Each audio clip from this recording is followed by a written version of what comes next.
drop it some. See who's in. Okay, I'm gonna pull that back. Nobody come in. I'm gonna talk in a minute. Let me take the glasses off because y'all blurry when y'all up close. Oh, I'm tired. If y'all come in, give it a like, thumbs up, share it out. I don't know if anybody gonna get this because I did it late. But I'll talk. Hey Tanya, what's up? Can you hear me okay? I'm good. How you doing? Can you hear me? Let me know you can hear me. Why did it look funny to me? Let's lift you up. My hair is gray up here. I don't know why that looked funny. Hold on, I'm gonna clean the camera because it looked funny to me. Hold on. It just might just be gray. It might be my hair. Maybe my hair gray is looking. You said you can hear me. Let me see. Live chat. Yeah, okay, good. How you doing? How's the weather? Girl, I left out today 108 degrees. I went over to the grocery store real quick and to Starbucks, and then I brought my butt home and made me some. I gotta clean my refrigerator. I hate cleaning the refrigerator, but I threw some stuff out that was going bad. But I made me some like little street tacos. I had a rotisserie chicken, chopped it up, and I had some, little tortilla things. It was on sale. I probably got them, and they was in the refrigerator. I was like, oh, we'll use that, and then some lettuce and tomato, green onion and chopped tomato. Yeah, green onion, tomato, and a jalapeno, and then some hot sauce. I like this hot sauce right here. I don't know if you've ever had that pico pico. They got different ones, but I like any of the pico picos. I haven't had one bad pico pico. I haven't liked. It's a good taco sauce. Probably one of my favorites. And this is the extra hot, which I like. Although my body is starting to not do extra hot very well. I'm starting to have issues. How's it going where you're at? And Tanya, you are in Maryland, right? Maryland? Is that Maryland? I think you're in Maryland. Y'all should be a heck of a. Well, no, y'all. Oh, you never. Okay, probably out because you're on the East Coast, right? I got couple of Tanyas. I think you Tanya in the East Coast. Yep. Okay. See, I remember it. Maryland, y'all might not see it there. It's like when I used to go out to the East Coast, you guys had something. And I'm not a major sweet. Yeah, you guys been getting the heat wave that they've been talking. But I think you East Coast, everything like Midwest, East Coast, y'all been getting crazy heat wave. They used to have, and I got them. They were here at Walmart, and they were horrible. I can't remember the name of them. I remember it used to be called like a crimpet. It was like a little, we have Dolly Madison was some of the ones we had out here, the little cakes and stuff. You had the oatmeal cakes and stuff. But y'all had a different one on the East Coast that I used to get when I'd go out there. And when I was in trucking, the first truck driver we stopped at a truck stop, and he would get a bunch of these little cakes, and you could only get them. No, it was a chick. It wasn't him. It was a chick, the lady from Werner. And she would get these cakes, and you could only get them at the truck stops. And now, at least the truck stops, because that's where we could park that truck. But it was on the East Coast. I couldn't get them here. Well, they carry them here now in the box, and I forgot the dang name of them. And me and Linda went to Walmart, and we saw them. And I'm like, girl, that's these things we used to get out there. You see this over here. This is still me working. Still got a pile over here. It's come down because it was up. And I got to get through this because I'm trying to get everything done. Plus, I got to find the title, which I think may be over here. I got working on all the papers at the desk, but it may be over here in some papers I saw in front of me because I just saw it a couple weeks ago when I was going through stuff. And I got to find it. Otherwise, I got to go to the DMV and get a copy. And I'm trying not to get a copy because it's probably going to cost a couple dollars, but I don't want to pay it. It does, and I'm tired, and I'm old, and I also got school and work. So by the time I get done with my job, like tonight, when I get done with this live, I will have maybe an hour. I'll do something here, and then I'm going to, at about 8, 9 o'clock. Yeah, about 8 or 9 o'clock, I'm going to go in the room, and I'll start doing homework. And homework, depending on what the rest of my assignments are, because I've only glanced at them, that could be a couple hours. So by the time I get done, I'll be done. And then I try to go to bed early, but I'm a night person. and then trying to get up. But yeah, so I've been trying to make goals of do a little bit because actually a lot of stuff I've been putting off. But I'm like, I got to get through this because it's driving me nuts. I got to get through. I want to get it out. It's driving me nuts. Yeah, in my last class, I'm holding about a B average. I've had a couple of A's, a couple of B's. I only had one C, and the one C was honestly, I can't remember. I think I had a lot going on with work, and if I just judged on what assignments I was doing and which ones I was doing, and it depended on the point level. I was like, I'll just take the hit. So I knew I could pass the class. I just took the hit. Um, but all my classes pretty much only one C. Everything else is A or B. More B's and C's, so that's good. The class before, which I love, which was a theology 2 class, thoroughly. That was my favorite class so far. That class, I got an A minus. I loved it.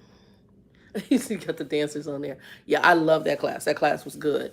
This class is on missions, and I like it. I'm going to lower this a little bit again because it's going too high up. I'm trying to get it. This class was on missions. I like it. But the assignments are really very lengthy. And I'm like, why is this assignment on mission? The whole class is about missions. The whole class is about missions. And although I understand it because I've never really looked at it in the vein that they're doing, because the word mission is not in the Bible. So the whole entire freaking class is on missions. But if you look at the Great Commission that Jesus said, that is missionary work. Anyway, go and talk about the car. I don't know who else came in. Somebody else came in. Welcome to the channel. Share it out. Give it a like, thumbs up. So if you look at the community page, whoever comes in here, if you look at the community page, I put a picture of Old Man Red up in the community page. So the car that I bought when I got back here from the whole Monty drama and I needed to get something, it was a friend of mine from University of Phoenix. Gio, what's up? Welcome to the, hold on, is it, y'all ain't got my glasses. I think it's Glow. Hold on. Let me get my glasses on. Go. Hello, welcome to the channel. Give us a like, thumbs up, and share it out. Welcome, where you at in the country. Jay, my brother in Christ. Forgive them for they do. Oh, one of my favorites. Forgive them for they do not know what they do. I'll talk about that at the end because I love, that's one of my favorite. I have some top favorite scriptures. My favorite scripture is Revelation 3:20. Behold, I stand at the door and knock, and if any man open it, I will come in and sup with him and he with me. And so I love that because it talks about an intimate relationship with God. And it also, to me, is powerful that God is humble enough to love us enough that he gonna come to our door and knock at our door to build a relationship with us. That to me is fabulous. Glow, welcome. Tanya's in here. She's in Maryland too. So I hear y'all are hot because y'all dealing with that hot front. I'm in Arizona. It's always hot as hell in the summertime here in AC. I'm just saying. So although the bad part is and I've been here, I'm a native. So I've been here all my life, was born here. I don't remember a summer with no rain like this. And I mean, at least we would get a storm that came out of California, some sort of rain, but we have gone months without a rain. And that is different. I mean, granted, in monsoon season, we get dust storms and rain, and we're not there yet. But this is different because even a summer here, we usually have some storms coming out of Cali with some rains. It's dry as hell here right now. Let me, my YouTube channel is on. Oh, let me do this. I want to stop it from being frozen right there. But right now today was 108 when I left out. I left out about 2:00 this afternoon. I went over to the grocery store. I don't know where Elkridge is. I've been to Maryland before. I used to drive trucks. So I've been through Maryland in a truck. I've never actually enjoyed your state where I actually came there and just chilled out. Later, if the Lord so sees fit, depending on what time we have on this planet, and I don't think we got a lot. I think Jesus is going to come back before the end. Then I'd like to get a trailer and a truck and just travel across the country. I don't want to do it in a truck like a semi-truck anymore. I don't want to do it for a job. I want to just do it. And either do it as a missionary traveling, like what they call a RVIC, just going around helping small churches or ministerial organizations, something like that, and just travel the country. That's what I want to do. But yeah, I've been to your neck of the woods. And Maryland is pretty. My favorite East Coast city, though, is PA. I love Pennsylvania. I just gorgeous. And I'm gonna say that's my favorite just because I was in a truck. Probably if I was in a vehicle that could change. I might like a lot of other ones, but I found that the further I went in the East Coast in a truck, I was like, I want out of here because it's hard in a big vehicle like that, in a semi truck. So I don't do that anymore. But I've been through Maryland, Baltimore area, or is it Baltimore? Yeah, somewhere like that. Somewhere in Maryland. And there was a Domino's sugar plant off the water. Was that Maryland? I want to say I thought that was Maryland. There's a Domino's sugar plant off the water, very tight. I thought it was you guys, but I could be wrong. And that was one of my deliveries when I first started in trucking, and I was like, "Whoa!" It was hellish. I'm just say that. But back to my buddy Jay on that scripture, and real quick, and then I'll come back to the car madness. That is one of my favorite scriptures. Forgive them for they do not know what they do, and I think that's hard for all of us, is forgiving people. And I'm not gonna sit here and lie. It's a very hard thing for me.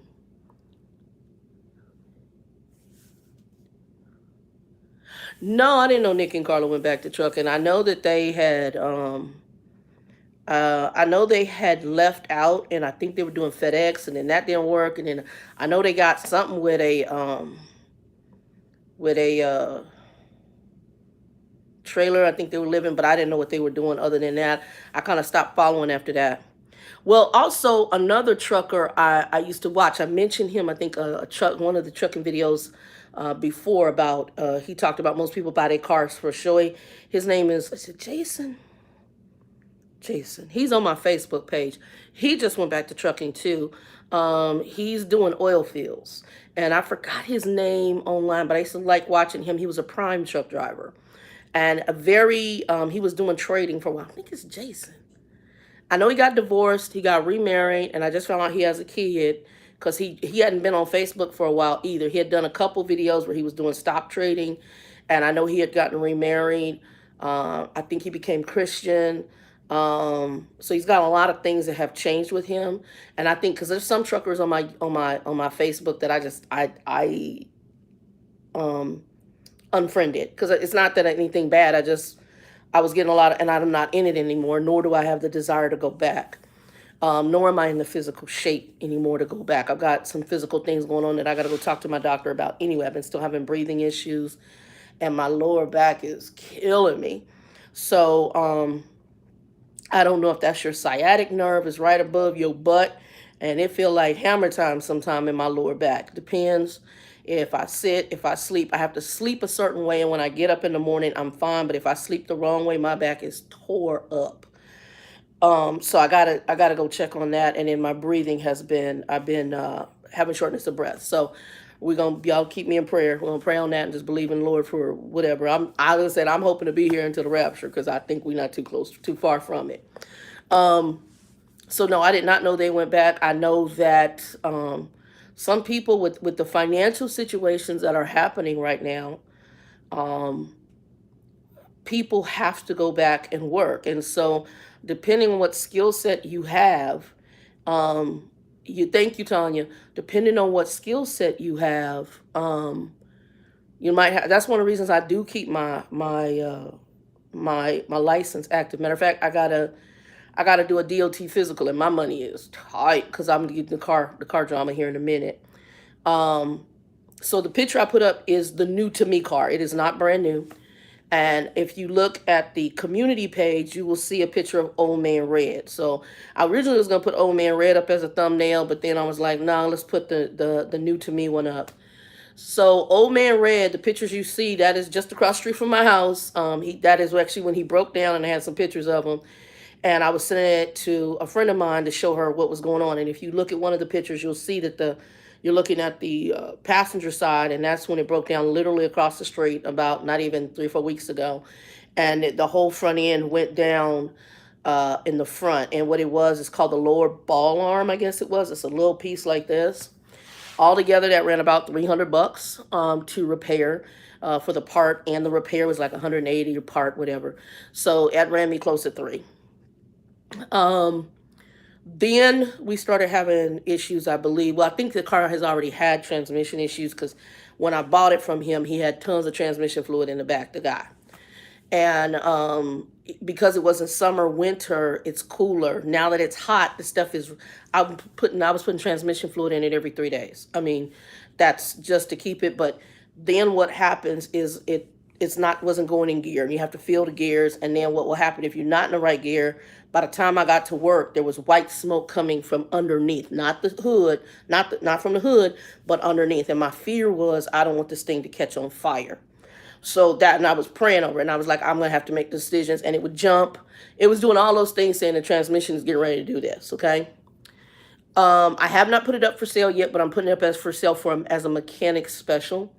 One of the ladies who knew me who told me about the car, from University of Phoenix, because this is her neighbor's car. He did, I think him and his brother did more. So the guy I bought it from, it was his father's car. His father sold it to, said, one of the sons, whoever y'all won't buy it from me, and I'm buying a different car. So he sold it to him, and I take it was probably in much better condition when he got it. But him and his brother, he was a truck driver, him and his brother did a lot of janky work to it. And to me, they broke more than they fixed. Because the whole glove boxes, if y'all would see half the stuff. The windows didn't roll down, and like I just told you, it's 108 degrees here in Arizona. The windows don't roll down. You don't have no controls of that. The back windows kind of semi-fall down, but not that much. So when I get to work, my whole upper shirt was drenching wet because I'm sweating. Because the front windows don't roll down. There ain't no tint on the car, so it's like one of my friends said, a fishbowl, like a fishbowl. And I believe in tint on a car. I like windows tinted, especially here in Arizona. If it's hot, you should have window tint. Go said, "Wow, yeah, yeah." And I actually though, and you look at the blessings and things, and I want to thank Jay for saying that. Forgive them, for they do not know what they do. I'm gonna tie that back to the siblings and Monty's car. So if you don't, you have to catch up, glow on some of the background. Um, yeah, I'm gonna talk about it here. It's more beautiful than what you know. So I'll go do a tour, another video of it, cause yeah, that car is it's virtually fully loaded, other than leather seats. It's loaded. I didn't even, and I'm gonna get to the whole story because I'm gonna say I don't. Sometimes I know a lot of Christians. Oh, God bless me. I like to say, Daddy provides for his children, and I needed provision. Um, how this is going to work out with I don't know that we can do a chapter 7. It may have to turn into a chapter 13. I'll have to talk to the lawyer, because I was not supposed to buy a car over $5,000 value. This car cost was 13. I'm just going to be very blatant. It was 13,000. I did not pay cash because I didn't have that cash. Otherwise, I would have bought a $5,000 car, but I didn't have cash, so I did a loan. Although I'm blessed to be able to do a loan because my credit is not good, and Capital One is the one I actually went through. And when I was working for another company doing car loans for them, they were a partner with Capital One. So we did a lot of the Capital One loans. So I knew Capital One will work with people whose credit is like this. And my credit is definitely like this. And they had given me a credit card when I was working there, and I've never been late on a payment. So they kept sending me pre-approval letters. And I never took anything. But then as things were happening with Old Man Red, and after driving for the bus company out here, I was like, oh, I'm not going to be back on the bus. Also, I'm not physically there walking from this crib all the way to a bus in 100+ degree weather. I also did not want to be in the new drug scene and homeless scene of the bus system, because, like I said, things have definitely increased in what's going on in the busing system. Do I think a bus job is a good job? Absolutely. For maybe somebody who's more physically fit and somebody who might be able to defend themselves if somebody flips out. I am not going to be a punk, but at the same time, I recognize where I'm at. And I'm 50. I just turned 55 in the 26th of June, and I'm physically still heavy. As I said, I'm having some breathing stuff going on. I don't move as fast anymore. My knees, my legs, it's too much. So I have to accept that. Now I'm going to start working on something, because now that I have a car that runs well, I am thinking about joining Planet Fitness. And I like the fact they're 24 hours. And right now I'm going to start exactly like when I broke my ankle. And I'm going to start on just riding a bike. I wish they had a pool, because that would be my other thing, is ride a bike and swim. and start working on I believe that's part of the lung issue too. I'm not moving as much. Usually I come in here and sit down, I sleep, I work on homework. So I need more physical activity, but I have to do that at this weight in a certain way. So I'm going to be addressing that too here in the very near future. So I got to wait a couple pay periods because things are tight. We'll talk about that in a minute. So when Old Man Red started doing all the awareness over the past, probably about the past 30 days, and I'm like, I got to get a car. And I was just struggling because I don't have, I found some decent cars for $4,000 or $5,000. But if you get that car and it has high miles, and depending on the money, the lenders will not loan you money. So I did not have $5,000 sitting around. I'm still trying to bounce back, still paying people back for when I had the downtime from no job for about 2 months. Okay, so at this point I was like, okay, you got to get a car. There's no ifs, ands, or buts. I started looking at my budget, and I pay half of what most people pay for rent. So our rents here in Arizona are anywhere from $1,400 and up a month. Matter of fact, they just built some new, I call them prisons, down the road from me. And when we were driving by, Joe's like, oh, these are new. I was like, mm-hmm. And he thought they were for sale. No, they're rental townhomes. And they asking $2,300 a month entry just to start to move into one of those. I have no idea. Joe said, Joe must stop the car in the street. He's like, did I just see $22.99? I said, that's what you saw. That's what you saw. And so I don't even pay a fraction of that. My rent is just under $800 a month, which is still very good in today's world. Okay. And I had to look at what I'm bringing home and then what's going out. So I am been doing some paybacks. I do have some other bills that I'm trying to take care of, but I also have some things I got to get some other taxes. It's all across the U.S. Don't even get it twisted. The rents and the mortgages are high across the U.S. Arizona was a place where when you came here, our cost of living was low. And now, to me, it equates almost, California is probably worse, but it's on that level. And a lot of it is the fact that we have a lot of people from California and in the East Coast that are coming here or have come here. I don't know how that's going to go here shortly because of our water issue. We'll get to that in a minute.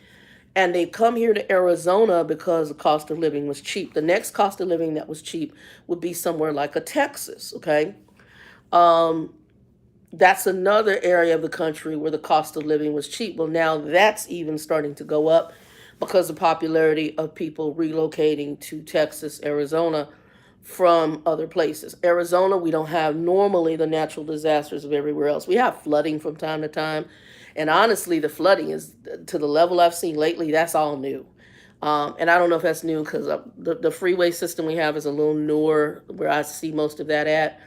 And maybe they didn't do proper drainage. I have no idea because I've never seen it flood like that. But recently, or if it's due to the whole climate change issue where we're having the type of flooding that I've seen normally on our freeway systems. Anywho, back to it. So I kind of had to look at budget, money, and honestly, I've been doing a little bit of a grumpy. I'm very honest about that. When I get up in the morning, because like I said, I am juggling a lot. I have school and I have work. So when I usually come in here, and for me, I'm a night person anyway. I get off at midnight. I come in, I have to wind down. I watch the news. I then may do some homework stuff. And then by the time I'm done, it's about 3, 4 o'clock in the morning. And then I go to bed. That's kind of my day. Okay.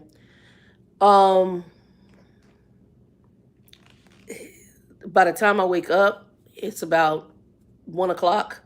1 o'clock, go to the bathroom, brush my teeth, start getting ready for work. And then by 2:30, I'm out the door. And then by the time I'm at work from 3:30 to midnight, and I started back over, and I'm a 5-day a week. So 10-hour shift is something that probably would work better for me, but I like having the Saturday, Sunday off. And the way my company works too is if your shift rolls past midnight and a holiday happens. So for example, like the 4th of July. So you would be off at midnight of whatever day you got. So if you worked from, let's say, 5 o'clock to 5 a.m., from 5 to midnight, at midnight on the day that the fourth turns. So from the third, it turns to the fourth at midnight. From midnight to whatever time your start time is, on that fourth, you would be off. But at midnight of the fourth, you'd have to go into work for the rest of whatever shift you want. I don't like that. So I made sure that my shift that I chose ended at midnight. And then the other thing is I don't really necessarily want to come in earlier because earlier is not my friend. One, it is a little bit busier earlier. And so normally, because I work with government insurance and I work with a lot of the elderly, they go to sleep about 6:30. So the rest of my night is pretty relaxed. So my job at 55 years old is not a stressful job. And I actually enjoy it. What I don't want to do is get burnt out. And so obviously working in a call center type job and I'm working with insurance, you can get burnt out. And I love my old people, but some of them get lonely. Some of them have some mental issues. And so, unfortunately, the kids don't know how to treat them, but I don't ever want to become disrespectful, which sometimes I hear in some of the youth that are trying to help, our seniors who are navigating government insurance. And that one day will, depending on if the earth is around long enough, I don't think we are, will be me. It will be you and other people. So I haven't done that, but I've looked at my budget and I was like, you only pay this much for rent. You need to reel it in. You need to just start, taking your lunches to work and on the weekends, which is why I'm trying to get some things organized here. Go ahead and do what they call meal prep and have it to where when I walk out this house, I just have my lunch, put it in my lunch bag and go. When I first got back here and budget was tighter, that is my lunch with me every day. Every day, even when I was working for that night crazy transportation, I took my lunch, took spaghetti, whatever. I took something that would stretch and I wasn't stopping for food. But once I started getting money in and it started flowing, then I started doing a grumpy, which is not good. You should cook, which budget your money better. And especially with the cost of food nowadays. So example, I drove out to Vivian's. Y'all remember I stayed with them when I came back. That's called my play sis and my play nephew and niece. And so I went out there and the kids and we went to a place called Bahama Bucks, which is like a shaved ice place. I only had a limited amount of money, but I stayed there and the kids didn't have a lot. And I went through drive-thru. I'm not going to go through drive-thru and not get them something. And so they got small drinks. I didn't realize, and I got a large one. I didn't realize when I got up there, which was probably last of my little money until I get paid Wednesday, going my check Wednesday. I didn't have a lot but I had just enough freaking drinks. 3 drinks or 3 shaved ice. $24. I did this because I didn't expect it. It totally threw me off. I'm thinking $15. I didn't know, and I only had like $35. So that ate my little chunk of change because I'm getting ready to get into the whole car thing because I didn't expect the expenses that came with that. So I had some extra expenses with that. We'll get to that in a minute. And she said, sounds like Marilyn. Yes, with 2 puppies. Oh, speaking of dog, I'm leaning. I want a dog again. There's a place called Cave Creek Cockers, because I'm a Cocker Spaniel fan.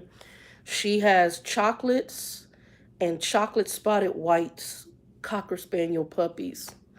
And I'm on Facebook on some Cocker Spaniel groups. And oh my God. But I've never, well, let me not lie. I've never paid big money for a dog. I bought one dog in my life. His name was Blackie. He was a black Cocker Spaniel in my 20s. And Blackie, I don't think he cost me $100. I think he was like $50. And the lady was a groomer. So he always went to the same groomer with his mama. His mama was there. And so I got him. He was a full black Cocker Spaniel. Spoiled as hell. Oh my God, massive separation anxiety. But he's sweet. But he was a ninja. Girl, don't put no food down. I remember we put some subs down and ninja ate my sub. We walked to talk to my neighbor. My sub was gone. That little dog. Anyway, Blackie was special. And the whole time I'd be gone, he'd be separate. The whole time I had to put a little muzzle on him. I felt bad, but he could lick water because otherwise he'd drive my neighbors crazy because he would cry the whole time I'd be go to work. Baby was spoiled. So I learned a lot about me and Cocker Spaniels. But Cocker Spaniel is my breed of choice. I inherited Trucker Bill's dog because he ended up with his sister-in-law who I was friend out here in Arizona. and she didn't like him. But me and Kimba, Kimba actually jumped in the seat of my car, so I had him up until he died of cancer, and then I had Hillary up until I had to rehome her in Texas because Monty's apartment manager was weird. Anyway, off of that. So they have a Cocker Spaniel, but she talking about $1,200. I ain't never paid that kind of money for a dog. I was like, oh yeah, thank you. I'll just look at them. They're very cute, but yeah, $1,200 for a Cocker Spaniel. But they were adorable. She said, I got a couple left. There's a $400. Oh no, baby, I got I got bills. I got bills, and I just had to get a car. I said, well, I'll just keep watching, and So anyway, because when she said, I said 1,200 for a dog. I can't. I'm just gonna keep watching. I'll look for a rescue or something. I can't. $1,200 for a dog. Woo, baby. So, Old Man Red. The last couple of days, he started smoking. When I would go to work, and I just pray. Also, I had an insurance broker that pissed me off, so I was gonna de-insure him as soon as I could park him. So right now he's de-insured, so I can't really take him out without reinsuring. I mean, I probably could take him down the alley and around the block and back here for a test drive for somebody, but I will have to drive it. So what I'm going to do is I'm going to put him up as a mechanic special. One of the girl who told me about him said that one person we know needed a car, but I just am not comfortable selling this car in this condition to that individual because I believe it may break down in a very rapid time frame. So, or it needs some mechanical work, and whoever gets it. So I just want to do a mechanic special to get the money that I paid for it and put into it. The guys at work, I have a guy who flips cars, and he told me to sell it for a certain amount, and they'll talk me down to around an amount that I'm looking for that will help me recoup what I paid for it, as well as any parts that I put into it. He says, because Shannon, it still runs. And if a person is a mechanic, they'll be able to replace the transmission. You get a transmission probably $200-300, but for me, I was not putting any more money into it. But then you'd have to pay somebody to put it in. So why am I going to put money? I'm not going to do that. So Capital One, I reached out to them and did the little pre-app, whatever, got pre-qualified, and then sent in my payroll information. Now I'm gonna blow y'all back. I'm not telling you what I made. These people approved me for a $44,000 loan. Who buying a $44,000 car? So let me give you my mind, and let me give you where I come from. So my grandfather, I call it black comfortable. He had rental properties and things like that. In his lifetime, he only bought one car brand new, and he paid cash for it. Okay, very frugal, and very comfortable. All his other cars, and I'm saying cash for the new cars, he bought them used and paid cash. Okay, he didn't do a lot of loans for anything. Very little did he do loans for. He always paid cash for his stuff. Well, that and some of the older people that spoke to me, I call her, she's an aunt by marriage, we call her Miss Pearlie. Me and her talk, and she was very much a cash person as well. Again, these are depression era people, so their mindset and how they dealt with things was very different. And I'm going to go back to basics, is what I've learned. Get back to the basics. And so, unfortunately, I had to do a loan because like I said, I wasn't, every night I'm praying to get home, going into work. I'm nervous. I get out the car, it's smoking. I'm sitting there waiting for the white smoke to stop because I'm hoping that nothing catches on fire. It was insanity. So I was like, enough. You got to get a car. So I did the little app, and I said, Lord, if it's for me, open the door. And if it's not, you're going to close it. They pre-approved for up to $44,000. I was not looking for a $44,000 vehicle, nor because of the interest rate am I going to pay the astronomical payments that come with that. So you can, in the Capital One app, you can put in what your monthly payments you're looking for, and then you can put in what you want as a down. I put zero down because I wasn't going to have a lot of money. When the cars started coming up, I looked at certain models, and I really wanted another Scion, but there was no Scion. Scion doesn't make Scion anymore. Toyota doesn't make the same product anymore. And so I was looking for, and I'm looking used. I'm not looking brand new. And I had certain criteria because I had worked for a car company. I kind of knew some of the things to look for. Through the app, you can see the free Carfax. Yeah, Tanya, definitely, definitely. One of the guys at work, he talked to me a little bit too. His name was Jesus. He's out of Cali, and he's a Latino dude, and he's from the hood of California. He said, "You need to get rid of that car." He said, "You work too late in the evening for this bullcrap." It was funny. And I was like, "Dude, I drove a truck." But at the same time, you're absolutely right. In the area that I work, while it used to be a decent area, and our homeless problem is really bad here now. Not only our homeless problem, but our drug issues, and it's across the country. This is not the only place. A lot of people flipped during COVID. There's a lot more mental issues, a lot more drug usage during COVID, and the new generation of human, they're different. I'm just gonna say them 30 and unders, and I don't know, if y'all watching me, maybe some of y'all might be all right, but a good majority of y'all don't think like y'all think different. Y'all just do. And even though I know people that are older than me and they thought my generation was different, they be like, no, y'all had some issues, but this new crew is just weird. And honestly, you are. Some of them very sweet people, but a lot of them just not raised. A lot of them not raised, and a lot of them have been very entitled. I'll get to that because I got a story that my nephew told me yesterday, and I got to share it because he blew. I was like, "What you look?" This is my always saying, "What the hell you say?" Because it it blew my mind out my eardrums. I was like, "What the hell you just say?" He like, "Yeah, Shannon." He said, and I was like, "Dude, are you shiznitting me?" I was like, "That used to be my statement, but the bad word." So this is how bizarre the story is. So I'll bring that back to the end. Um. Anyway, so I got approved for that. Went through the app.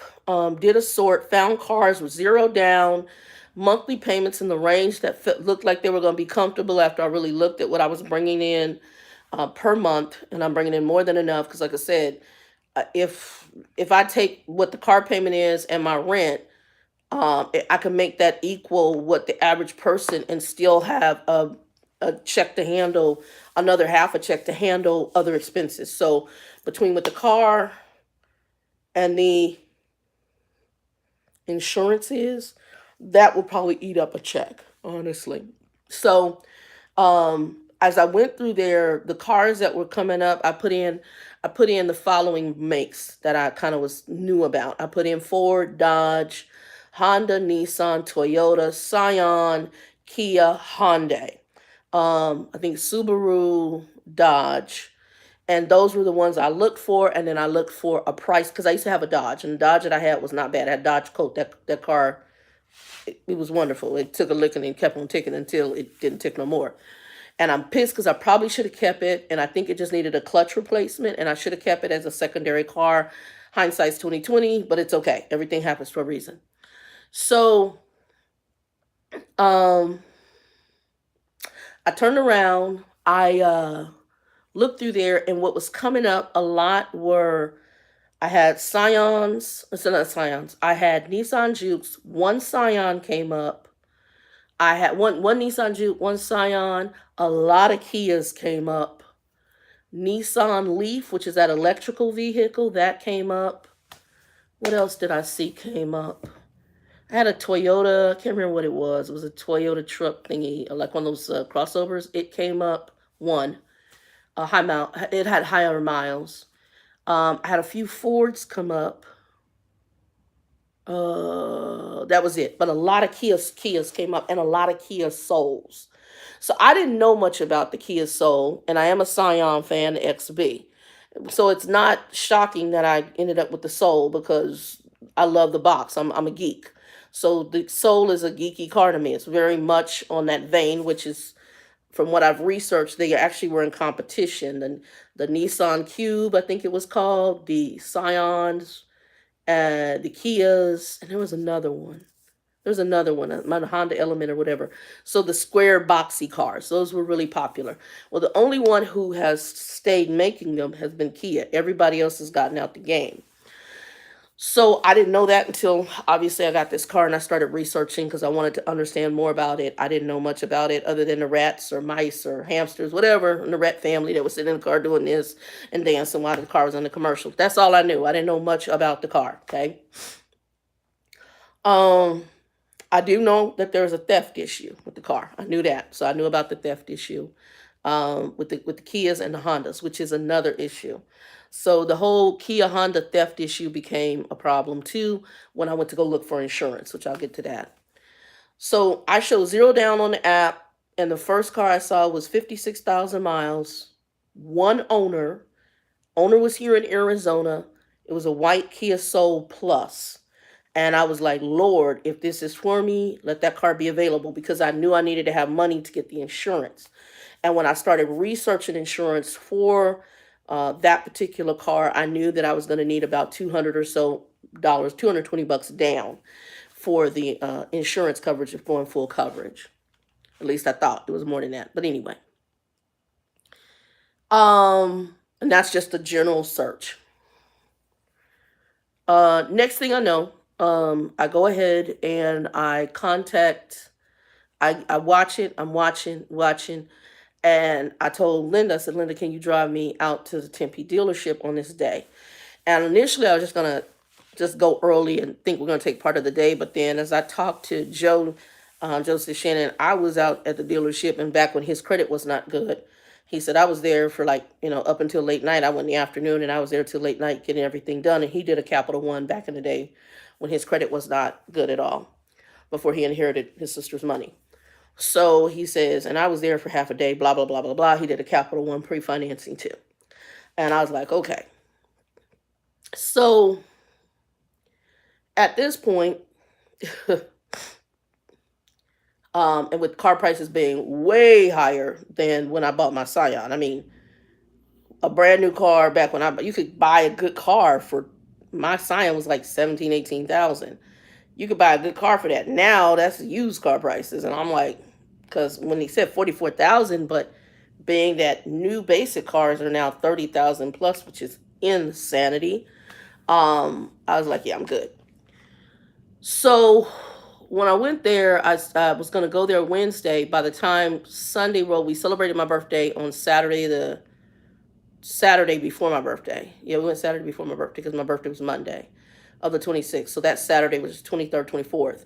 We went and had that, and I told you I was going to go. And then Linda was going to, that Wednesday, was a payday. I was going to go to the dealership because then if we got it, I would need to get the insurance and I would have the extra loot to do it. Well, the car on Sunday was no longer showing, which meant it sold, the white one I was looking at. So I was like, okay, Lord, that wasn't meant for me. So I went back, did a search again, and now this yellow Kia Soul, which I like the color, I know I'm quirky, it showed up. I was like, oh, okay, And it said Kia, and it had an exclamation point. Again, I don't know the models that well. I knew that I researched it was a Kia Base and a Kia Soul Plus. So I'm thinking the exclamation point meant it was just another plus. They just forgot to put the plus and they put an exclamation point. I'm figuring it's a mistake. And it was yellow, and I just liked the color. The color drew my attention. I went and looked at the Carfax report, and on the Carfax report, it said there were only 2 owners, and I saw that it was sitting at a dealership for a long time in Iowa. Now, that also bothered me because you got to worry about salt on the roads, but let's just see.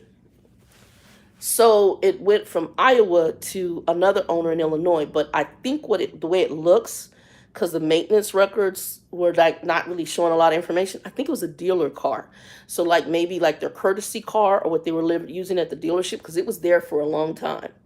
And then all of a sudden it was sold from there to somebody and it went to Illinois. And then from Illinois, that person ended up here in Arizona. So the car ended up at the dealership I got it at in Arizona. So ultimately it showed kind of 2 owners. And on the first Carfax. The second Carfax, I saw that they finally gave me, there was a 3rd owner, and I'm not exactly sure what took place. I don't know if it was a repo, I don't know what, but it looks like the 3rd owner didn't have the car very long, so that kind of tells me it might have been a repo. And they had it here in Arizona. Okay, that was on the final Carfax report that I saw. But when we went and saw the car, me and Linda went, we had to go all the way out to a suburb city here in Arizona. It's called Chandler. So we went to Chandler Gilbert area, which is 45 minutes from my house, 45 minutes to an hour, depending on traffic. And Linda drove me out there. So when we got there, I had sent a message to see if the car was still available. And the night before we were going to go, that Tuesday night, I went on, and all of a sudden there's pictures of this car, but it's not yellow, it's green. Um, Go to look at it. It's a green car, which you guys see. And the yellow picture was just, I guess, the stock picture. And he said they were waiting to get it. So they knew it was coming. They just hadn't gotten it in to take the photos yet. Okay. So this is the stock picture of the Kia exclamation point, Soul exclamation point. Guys, let me tell you about this car. And I'll give you a tour later. We'll do maybe next weekend. I'll do a tour video and maybe we'll go for a drive. I don't know how to. I haven't put my thing to put my phone up so I can film. But I might end up putting. I got my what the heck that thing called? I still have them from the truck. I used to like them, the magnets, and I have a whole kit up there that I have from one of my trucks. I used to like them. It had a little ball on it, and magnet, and I may put that up. So go figure. I turn around, and this particular car, we go to go see it. He says you can't drive it because we just got it and we haven't done our pre-inspection check. So we don't let anybody test drive them until they do a pre-inspection check to make sure that the car is safe for a test drive and safe for us to sell. The car company I used to work at, they said they did that too. I don't know how well they did it, but anyway. So he says you can go look at it, you can sit in it, you can play around with it, but we can't test drive it today. I was like, okay. He said, but you can come back and test drive it. I said, that's not a problem. There was another black one there too, but it was kind of confusing because on the Cap One site it said it was a manual, and on their site it said it was automatic. So when I asked him about it, he says, oh no, they're telling us it's automatic. He said, do you want a manual? I said, no. I said, I can drive anything. But at 55, that shifting gear stuff, I'm good. I used to love stick shifts. But as you get older, there's a lot of extra work I don't want to do. I don't. And then also, if you have, and this my left leg, this is where I had my blood clots and my ankle fracture. I want nothing to do with shifting. This leg, it has edema, it swells, there's a bunch of issues. I don't want to be, constantly messing with the left leg, okay? I just don't. So, and y'all seeing that's part of some plastics. I got to go through them because that might end up going to either Goodwill or it's going to go in the kitchen. I got to make a decision, but I still got a stack over here. It's actually come down of stuff. I just went through all my electronic wires, and I got those that are going away and those that are going to Goodwill. Needless to say, long story as I make a long story short, we went to go see it, and come to find out, the car is called the Kia Soul Exclaim. And when we went to see it, me and Linda looked at each other because I saw the pictures, and I was like, this. I was having a hard time because none of the Souls that I had seen had the features that I was seeing in this exclamation point car. And I was like, I had to go put my eyes on it because I couldn't believe the car for the price point was coming with all the crap that was showing. Okay. And so it had 78,000 miles on it. So the other one I wanted was 56, one owner. This is two owners, and it came from the Midwest, which kind of bothered me. But I didn't see a lot of rust or anything like that to where it became a concern. And so the car was probably very well maintained. Like I said, it looks like it was probably a dealer car is what I'm estimating, because it sat at that dealership for a while as far as before it was sold. So, and the miles were building. So that tells me the car was most likely being used by the dealer as like a courtesy vehicle, shuttle vehicle, or a rental vehicle that they use. That's what I get, okay? But the freaking car is fully loaded with the exception of the leather seats and the heated seats. So what happened, Kia Soul had now four models in the gas line. They had a Kia Soul Base, Kia Soul Plus, and then the exclamation point is called the Kia Soul Exclaim. And so this, God knows what he needs to provide for his kids. That's all I'm just going to say. And I thank him for it. we got there and he says, you the first one to come and look at this. He said, we just really, put this up there. And he says, you're the first person I had contact us about it on the internet. So Linda and I went and sat in the car. Linda looked around. She said, this is soul. I said, right. This me. Because I was like, we were both like, what the hell? She said, how much is it, Shannon? I said, 13. She said, that's good. I said, right. I said, because the other model was nice, but it wasn't this. So here are the features inside the car, y'all. It's got a panoramic sunroof. The whole roof go back. It's got like this cover that goes back. So you have glass. The whole roof is glass. And then Joe said he's in that Range Rover, the showy car. I love him, but it's showy. He has a panoramic roof, but and it's not anything I was looking for. I didn't care. I just wanted something that ran. His doesn't open up. So he took me the second time when we had to go get it, and that's a whole nother can of worms. So when me and Linda got in, it has a panoramic roof. The roof slides back. There's a felt cover that slides back, and then you had a glass, but then my glass opens. So it opens, either it can open like this and lift and have a gap like this to just let fresh air in, or the whole front half of it will lift up, come back, and then there's a bug guard, like a wind bug guard, that lifts up when it goes back, and it's wide open to the elements. Although we black, so we keep it closed. It's too hot, so we keep that closed. But it's a nice little feature. I mean, when it cools off, it'll be a nice feature if we go up in the mountains or something like that. Fully loaded, it came with the, I guess they call it that media deck. This is all new to me because I never had, this is a newfangled for the kids. It has a big computer screen on the front, I guess a media console screen or whatever. Only thing I miss, it don't have a CD player. So I'm going to see, I think I have a portable CD player that I can jack in like an auxiliary. I may do that. Or you can upload them and, put them on your phone or whatever. But it does come with Sirius satellite radio, navigation system. Kia has something called the UVO, which is, I guess, their membership thing for this, and you can join it. And then it also will be able to, if you lose a car in a parking lot, better yet, if they steal the car, it has some kind of tracking system, so it could track the car. That's part of their membership thing. I didn't sign up for that.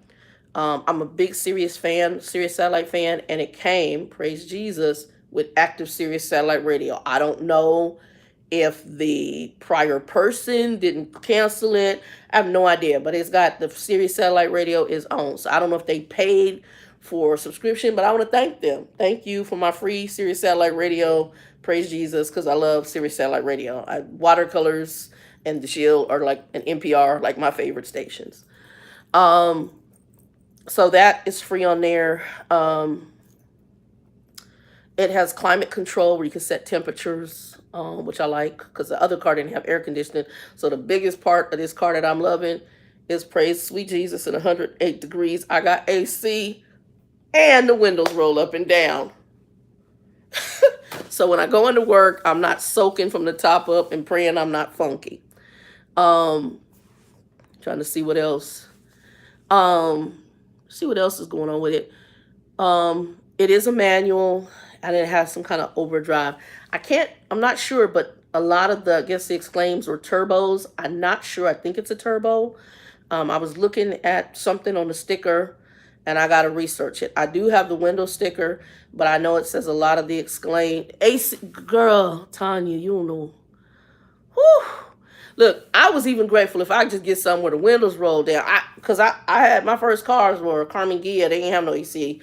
And a Volkswagen Bugs. Those were my first two cars I paid cash for. $1,700 each of those cars, okay?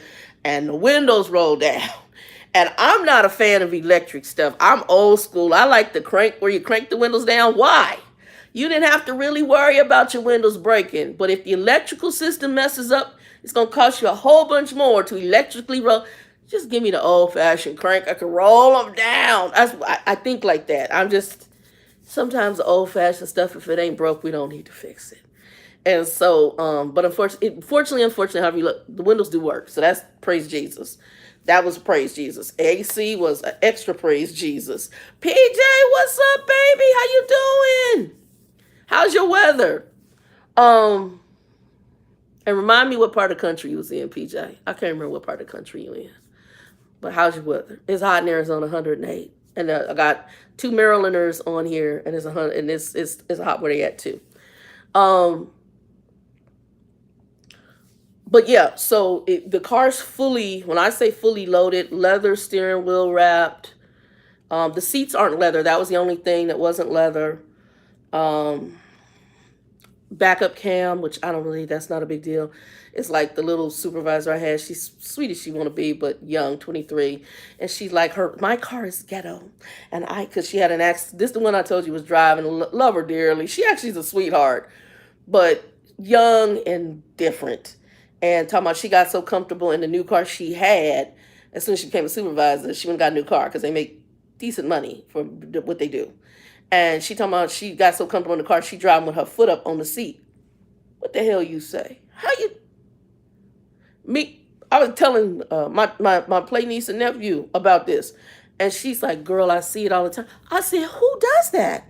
I said, and then she hit somebody in a left turn. And backup is a high deal. It is actually, I've kind of used it. But I'm still old school. Flatbed, what's up? Where you at in the country, baby? I'm kind of old school, Tanya. I actually I turn my head. I look at I'm old school. Okay, it's hot in the Carolinas right now, too. Okay, Kansas City. My brother, PJ, him and his wife just went through, I forgot where they told me they went and had some barbecue out there. And they got some barbecue. They were on their way to Minnesota. I think she's from Minnesota. And they have a summer home in Minnesota. Well, they have a house. They think they're renting it, but her parents are in Minnesota. So this is the one that graduated his doctorate. And when they met me for dinner, which was really good. This is my youngest one of the youngest ones I raised when he was little. From my mother. Him and his wife were on their way to Minnesota, and I think they must have driven because they said they stopped in Kansas City. And they had barbecue there in Kansas City. Okay, you in Cali? You going to Cali tomorrow? Man, you know what? That might be a drive. Maybe me and Linda will do in the little man. And we named them because y'all saw the picture. If you go, so anybody wants to see the old car, it's on the community page, and it's where I told y'all it'd be live today. And you'll see a picture of Old Man Red. So the picture I have of Old Man Red, he's a '96 Mercury Grand Marquis, and God bless him, and thank you, Lord, because he lasted almost a year and a half. And he still ran. I mean, I parked him. He still runs, but I think the tranny is on its way out. And that's why I'm going to be putting him up. Right now, when I get off this, I'm going to take some time. I got to look for his title, which is somewhere between the desk and this pile of papers in front of me. And either that or it's in my room, but I think it's in this pile of papers in front of me. And I'm going to look for his title and put them up for sale. Worst case, I may have to go get another copy of a title from DMV, but I'm pretty sure I just saw the title about 4 weeks ago, and I don't know what I did with it, but sorry, I will find it. Needless to say, the car runs really good. It's a Kia Soul Exclaim. The Exclaim models are their top of the gas line, and then they do have a new Kia Soul version called the EV, which is their electric Kia. The sound system. And so look, you can tell what's important to me. Air conditioning and the windows roll down. Those are the two big parts. But the sound system is flipping amazing. It's an Infinity sound system. I have 2 woofers in there that came with the car. So they got 2 Infinity woofers, one sitting in the center of the freaking dashboard, and then one in the back trunk area on the wall. I think I'm going to say those must be the tweeters at the top right here, and then 2 mids on the doors. And I was a big car sound system person. My first car, the sound system probably was about the same cost as a car. I paid $1,700 for my little Carmen Ghia, and the sound system was also $1,700. So my little Carmen Ghia, it bumped. I'll tell y'all my funny Carmen Ghia story another time, where the police had to find me because it was so loud. I'm just going to say, that was in my 20s. Y'all know how youngsters do. And it was very funny. And I'll tell that story in another video. But anyway, now, old person, I'm playing my watercolors all high, driving, and just as happy with the AC running. It is a blessing. There's also something called the Eco something. I haven't messed with it yet, and I got books to read on it, and all the original books were in there, all the original paperwork. That's why I said I think this had to be in a dealer car, because everything was as if it was the brand new car, all in its packaging. And I did not buy it from a Kia dealership; it was at a Honda dealership. So, and I'm sure it must have been a trade-in, or like I said, I don't know how all of the details went, but here goes. So I had a pre-approval, as I said, up to 44,000. I had already put in the Cap One app. You can put in zero down. You can put in what the monthly payments are going to look like based on the estimate of what your interest rate is. Obviously, if you come in with a down payment, it's going to make your payments lower. I didn't have that, so I knew what I wanted my payments to be without a down payment. It's under the amount I had put, but it's not the initial amount that came up when I looked at it. When I went in there, I'm going in with my own financing. That's my number one issue. But the Honda dealership I went to while in the Cap One app, that not everybody in the Cap One app is partners. So normally if you're a partner, they really will lean more towards honoring the setup that you kind of see in the Capital One app. So if you're coming in with zero down, this is the money, you're not going to get a lot of pushback. The company I work for, it's like, okay, this is the set amount of the car. We're not adjusting that. I'm cool with that. They didn't do any adjustments with that. And this is the price point of the car. Here you go. Okay. I already know that my negotiating power is nil because my credit wasn't good, but I'm coming in with financing. So that means you, the dealership, you sell this car, the loan is coming from Cap One, the financing is already there. So we shouldn't have a problem. You're getting your money from Cap One, throw me the peace sign, give me the keys, let me sign the paperwork, send it over to Cap One, it's done. Well, when it's not a partner, this is where the car drama comes in. I'm in contact with the internet salesperson because that's who I contacted. Y'all, I got light right here coming, so it's going to just come on me coming from the window right here. So y'all going to see it like this. And I don't have any control over it because the blinds are closed, but that's how heavy duty the sun is at almost 6 something in Arizona time. It's still bright as heck outside. So the car company, when I get there, this is the sales game I don't like, but also this is the difference between when your credit's not great and when your credit is great. Because when I went into Toyota in Tempe and I bought that Scion, my credit score is probably in the high 7s, 800, okay? Because I had a house, I'm buying a car. I walked in there and I was just like this. And they didn't negotiate the price because Scions were so popular. Whatever that price is, that's what you were getting it at, okay? And I was okay with that. It was like I said, it was $1,700. When I went there, they were hemming and hawing, okay? And for Toyota to finance you, your credit has to be good because Toyota is very picky on their financing because I know people that work for Toyota financing. So my credit was excellent. I walked in there and they tried to do that, taking forever. I said, okay, let me explain to you what's going to happen because I ain't going to be here all day. I'm not going to be here all day. I got stuff to do. I drove with my little bucket, my little Dodge, and I said, I will follow up with you tomorrow and you can let me know if this is a go or not, because if it's not a go, there's other, because they call it AutoNation. So AutoNation has a bunch of different car dealerships. And the car I have came from an AutoNation as well. And so they have a bunch of dealerships under that location. So it's a bunch of auto places there, different companies. And so this is the one I went to initially when I bought the Scion was Toyota AutoNation Tempe. I was like, I'm not going to be here all day and I got stuff to do. I had an hour drive to where I bought my house at from where this place was located. Next day, I got up, I called and said, okay, I haven't heard from you. So I'm trying to find out, do you want to sell the car? Do I qualify for your financing? And if not, there's another place down the street from you I qualify for. And I told them I'm just looking because I was leaning more towards you, but I'll settle with them because it's Honda, Toyota, Nissan. I'm going to win either way. All of them are good. Those cars last. So I'm going to win. I'm going to be a winner either way. The guy said, give me 30 minutes.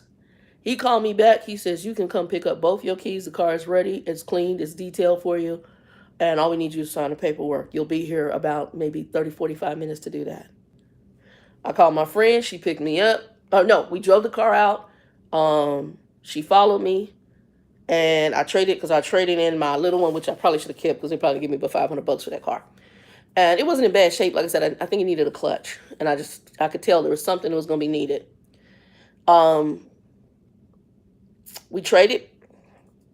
got my keys, rolled out, and it was done. And then I was able to refinance it with a credit union for even lower interest. So I got a really good rate through Toyota and that. But that's when you are balling with good credit. When you going in and your credit is sketchy, these ninjas are going to try to get over on you. Okay. So, and it also was the end of the month. So I'm at the dealership. I get there. Joe takes me. He rides with me in it because we were able to test drive it. Little test drive dude was on my nerves because he just, oh, when you go around the roundabout, make it what? Bro, didn't I tell you I drove a truck? I need you to sit in this seat and just shut up. That's what I need you to do right now. And he's talking. And so we got out there and he going to tell, I was like, I got this. Just tell me the route. So we went around and I was going to go into a neighborhood because I want to kind of stop and go see how it went. Well, he took me a route where I could do what I needed to do. And when he saw I could drive, he finally sat back and just shut the hell up. And Joe's sitting back in the back because Joe's like, he could tell he was getting on your nerves. I said, oh, yeah, he's getting on my nerves. So we got inside and Joe drops me off because he has to go back home. He just met me for lunch and they contacted me on lunch on a Friday because we went on a Wednesday. I had them do all the credit stuff on Wednesday. I did all of it on Wednesday because I kind of knew that was the car, okay?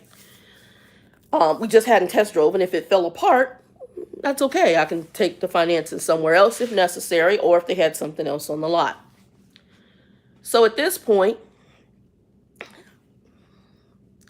I get there. Joe drops me off. Now, one problem is I think we came up in Joe's showy car, that little Range Rover, Madness. And I don't know if they saw that and thought they were going to get extra loot. That's not my car. Joe's my friend, but that's not my car. And that's not me anyway. So when I get up in there and Joe finally leaves, I leave. And so all of a sudden, God goes, okay, Shannon, we're going to get everything together. And I had come in with the pre-approval paperwork for him. And I said, well, here you go. He could took it and make copies. This is when me and Linda went on Wednesday. Now we're here on Friday. Because at first he told me Friday, I don't think the car is going to be ready yet. Because they were waiting on some kind of part. So then he turns around and he says, Shannon, the car's ready. We got it detailed. Everything, the part came in. They got it in. I don't know if it's brakes, something like that. I can't remember tires. I can't remember what it's. Something it wasn't any big deal. So at this point, I'm like, I get there. Joe leaves me. And now let the games begin. But you don't know me. So casket Shannon came to the table. The casket came open.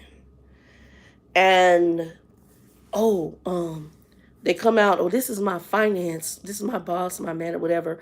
And, well, Shannon, okay, so yeah, the deal is good. We just want 600 down. No. I said, no, it's only just under 600, 500 or something.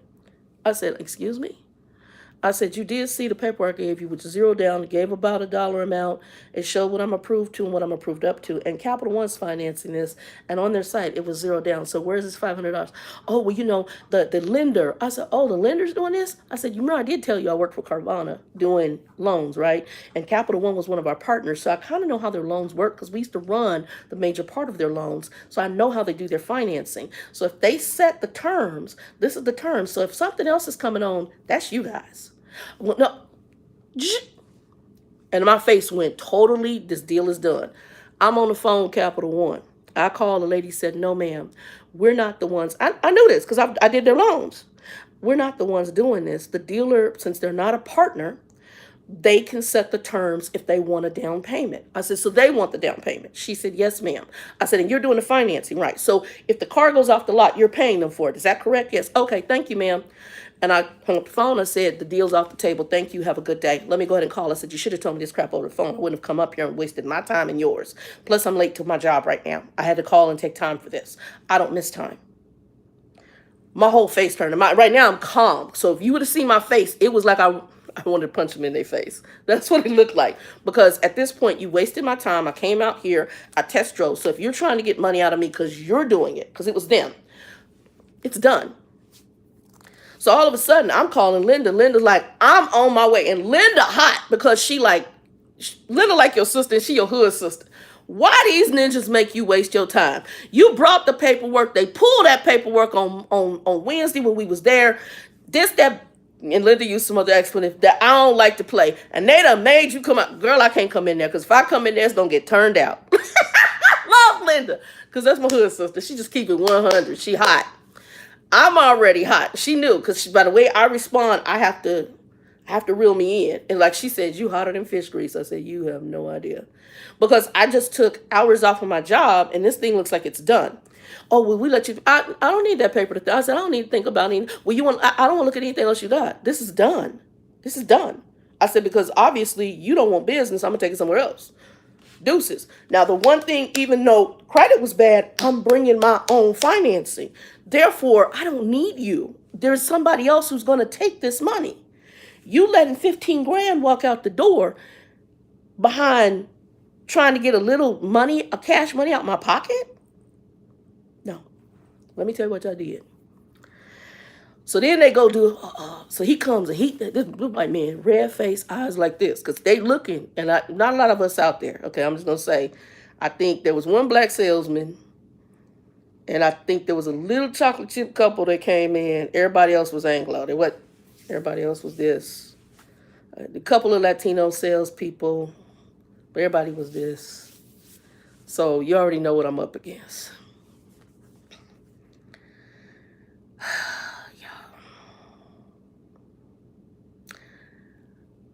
He go back, let the games begin. He go back, come back. Shannon, can you tell your friend not to come get you quite yet? Because I'm working with the finance manager, and I'm going to see if they can do something that'll work better. You got 10 minutes. And in 10 minutes, I'm going to tell the girl to come get me. And this is done. And you're not the only car dealership. Matter of fact, there's a couple up the street from me that have similar cars. Or another car I was looking at. You not hurt my feelings. I'm good. Because right now, y'all just lost it for me. I don't like games. I don't know what transpired, but they did come back because they're going to be dicks. Somehow, some way, we're going to be a dick. Can you do $100? Now, that right there tells you all you needed to know. It had $100 is nothing, okay? And could I do it? Yes. Granted, I had come out the butt for insurance. We'll talk about that in a minute, too. $100 is really nothing. Am I going to let the deal go away for $100? No. This is a fully loaded car, $13,000 with tax, title, and license came to $15,000. A good deal for what we were saying. The car initial price was about 25, 26 grand, brand spanking new. 78,000 miles, in very good condition from what I could tell, other than a couple of dings, which, I mean, it's a 2015. You know, a car that's a 2015, 9 years old or whatever, it's going to have a few scratches. There's a couple of little dings on the hood, look like maybe rocks or something, but they covered it up with whatever that fill-in, paint fill-in stuff they do to make it look kind of match the color, the greenish color. You can see that, or like a wax or whatever. And a little scratch on the side, a little ding near the door. And it's not, the car, y'all see the picture, that's pretty much, the body is in immaculate condition. Vicky and Vivian saw it. Vicky, Vivian, and Joshua saw it yesterday. They were like, "This is a good deal." I said, and when they got it, they were like, "Damn, I'm serious. When you sit in, you're like, this is a soul." Because I'm like when Joe got in, he said, "My roof don't go back," and he like, "This is nice." Because his sister apparently had a Kia Soul base, and he said he didn't even know they did this level of package for it. I said, I know nothing about the Souls in general until I started researching. And then, like I said, I didn't know what the exclamation point was until once I got it home and I decided I need to realize what this is. And that's when I saw Kia Soul Exclaim, and that's their top model of the gas line. So it was $100 out of pocket for the down, which told me, and that's what Linda said, that's some bull. I said, I already know. I said, and me and Linda did the loans for Carvana, so we knew what those loans should look like. We knew how Capital One worked. Her daughter did a Capital One loan for her car. Her daughter's credit is much better than mine, and not saying Capital One just does bad credit. They do good credit too. You can get some good loans with them as well. And her daughter has good credit. Her daughter's in the tech industry, so her daughter makes money. She's in management in tech industry. And so her daughter makes good money, and daughter just bought a little sports car. And Linda was saying, how they dealt with Capital One, and her daughter did some negotiation. Like I said, you can negotiate a lot better when your credit is good. When your credit's not good, you may have to. So the $100 is like, do I let this deal? So when he came back to $100, I leaned back in the chair and I looked at him. And then I pulled out my debit card because I do 100. I wasn't doing five, I wasn't doing six, I wasn't doing over $100. I wasn't doing that. I just spent, so the insurance was 400 down, $438. So that was another headache. So insurance for this car, State Farm, Progressive will not insure Kia because of the theft issue. And so I went through a couple different people, and the one I ended up with was a company out here called Freeway Insurance. So I used them, and they're like a agent broker. So they found a company for me, and so I had to pay first and last month, and I was able to break a little bit of that up, but it was going to run me. So out of pocket, I'm dropping already five, and then on top of that, you come with this. So my money is already funky. I took a day off with part of the day as no pay, and then because we don't get vacation for a year, and then used part of what I earned sick paid leave time. Thank God I didn't use all of it for Wednesday, and then I had to use more of it on that Friday because of them and the madness. The company I work for, if you do that kind of scheduling, they don't count it against you as any attendance issue. So my attendance is still considered perfect because I've never really been absent. I always pre-schedule my stuff. And as long as you pre-schedule or you use a sick paid leave time, it doesn't count against you. And because I'm always there, they didn't count it against me. So that's the green car. I went and when me and Linda were headed to the house, and on Wednesday before I actually got it, we were trying to nickname because Old Man Red, we call him Old Man Red. That's the name we call Old Man Red. And so I said, well, we're going to name the new one. And so Linda was like Green Giant or Green Bean. I was like, So all I'm thinking is green, and I'm seeing the Hulk. And I said, Old Man Red is going to get taken over by Little Man Hulk. She goes, that's cute. So that's Little Man Hulk out there.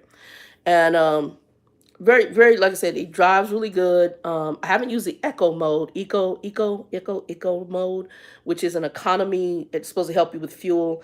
I got to read up on it. I'm kind of nervous. I don't like pushing too many things because then I won't crap acting up right now. It has 3 driving modes, a sport mode, a comfort mode, and a normal mode. I've only been doing normal because I got to figure out what sport and the other one is. I don't know what those are. And trying to think what else. Right now, that's it. It does have a navigation system. I used it, but the navigation system that's in the car, I had to turn her down because she gets on my nerves. Because the other day, we used her just to get from Vicky's house to Bahama Bucks. I just wanted to see how it worked. And then when I was driving, you're going the wrong way. I'm not going the wrong way. I had no idea what's going on with her. So I figured she was on crack. So we just shut her down as far as her voice. And then I went to Waze because I'm a Waze fan and that's what I use. So when I plug my phone in, Waze comes up on the display.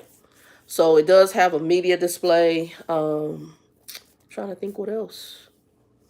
Because of the theft issue, I don't have an alarm on it. So I don't have a car alarm.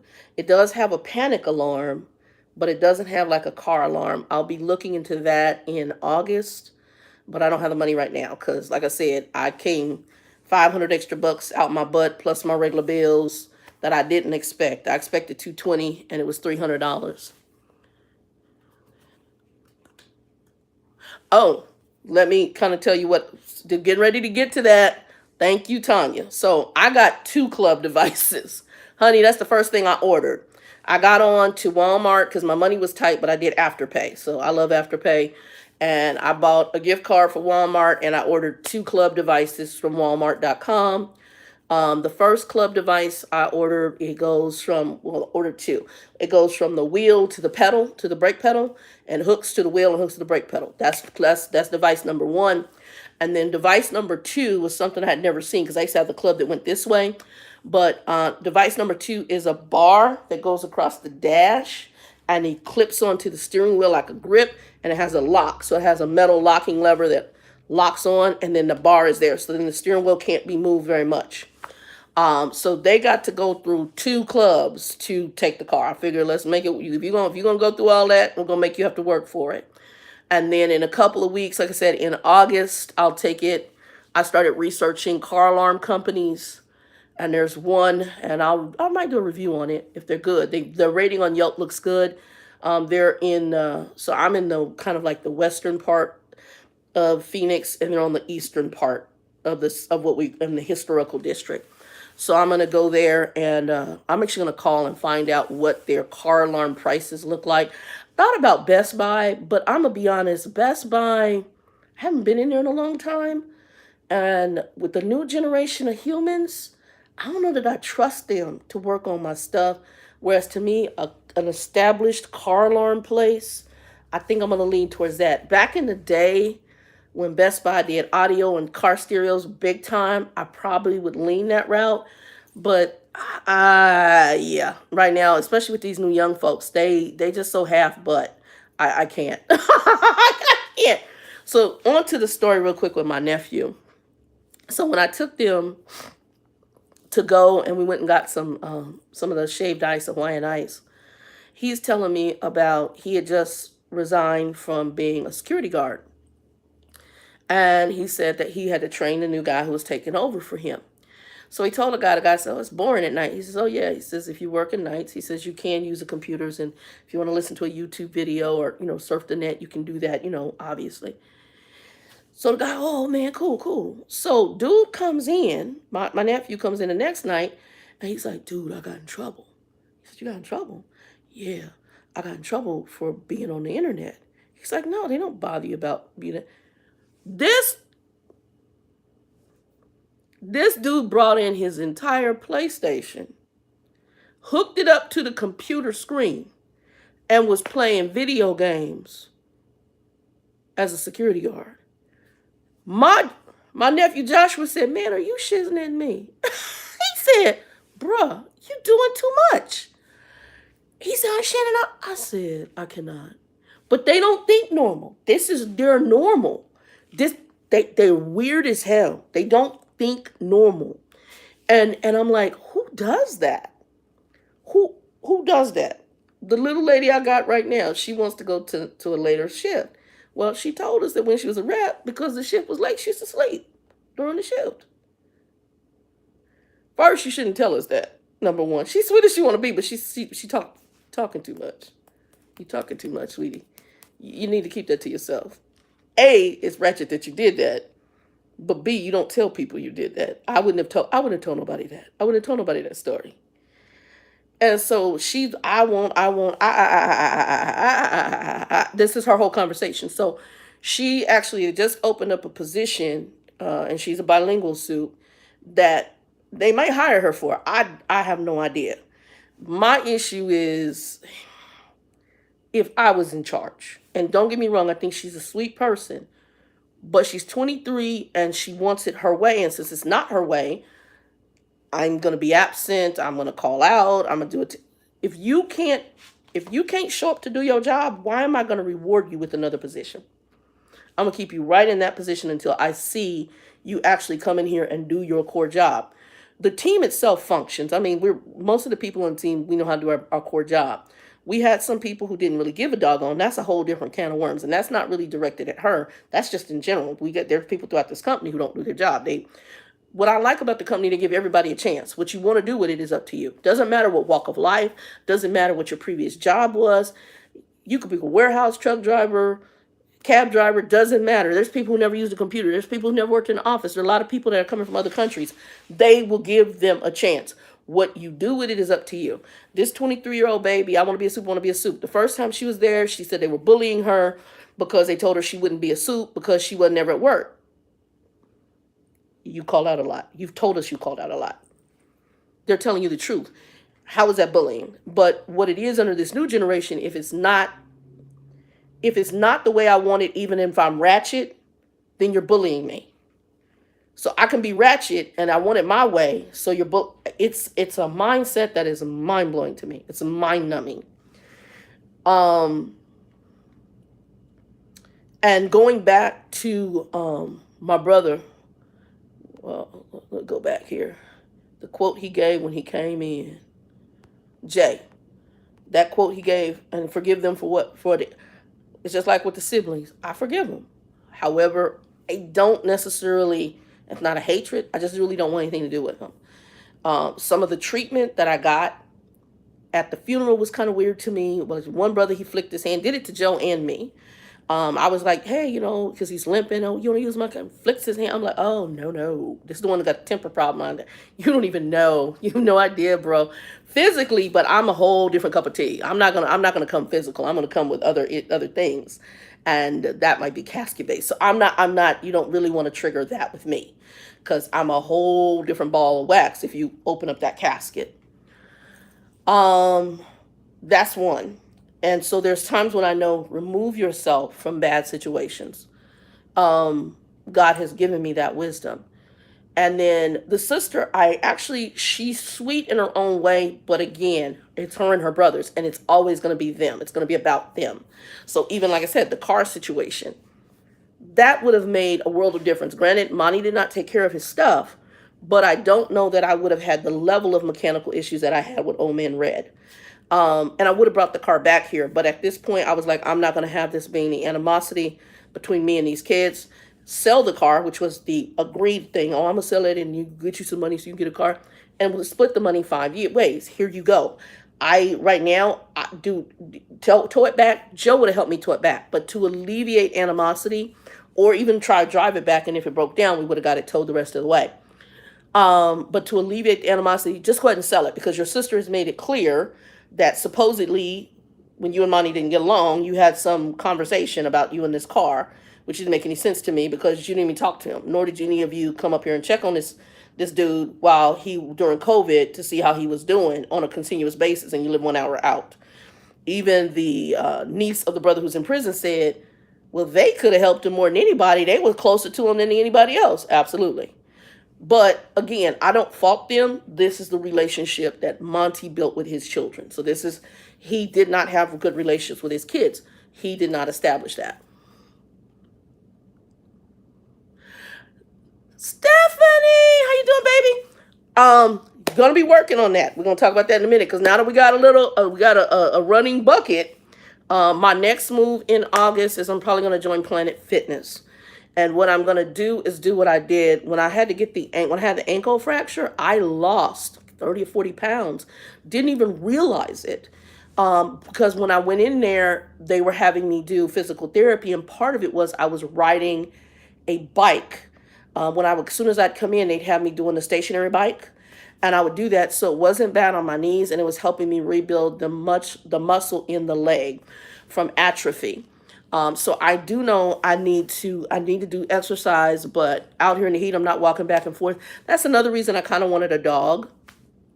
But I have decided, being this old and then also thinking, and just kind of now getting up and the 55, I feel it. I feel it. And praying I haven't done damage because right now, like I said, I walk, my breathing, sometimes I'll get up and my breathing, it feels like, and it's probably the weight. It's probably the weight and the age. I'm hoping that's all it is and nothing else. But I'm feeling it. And when I walk, I hold my breath because the pain in my lower back is hellacious.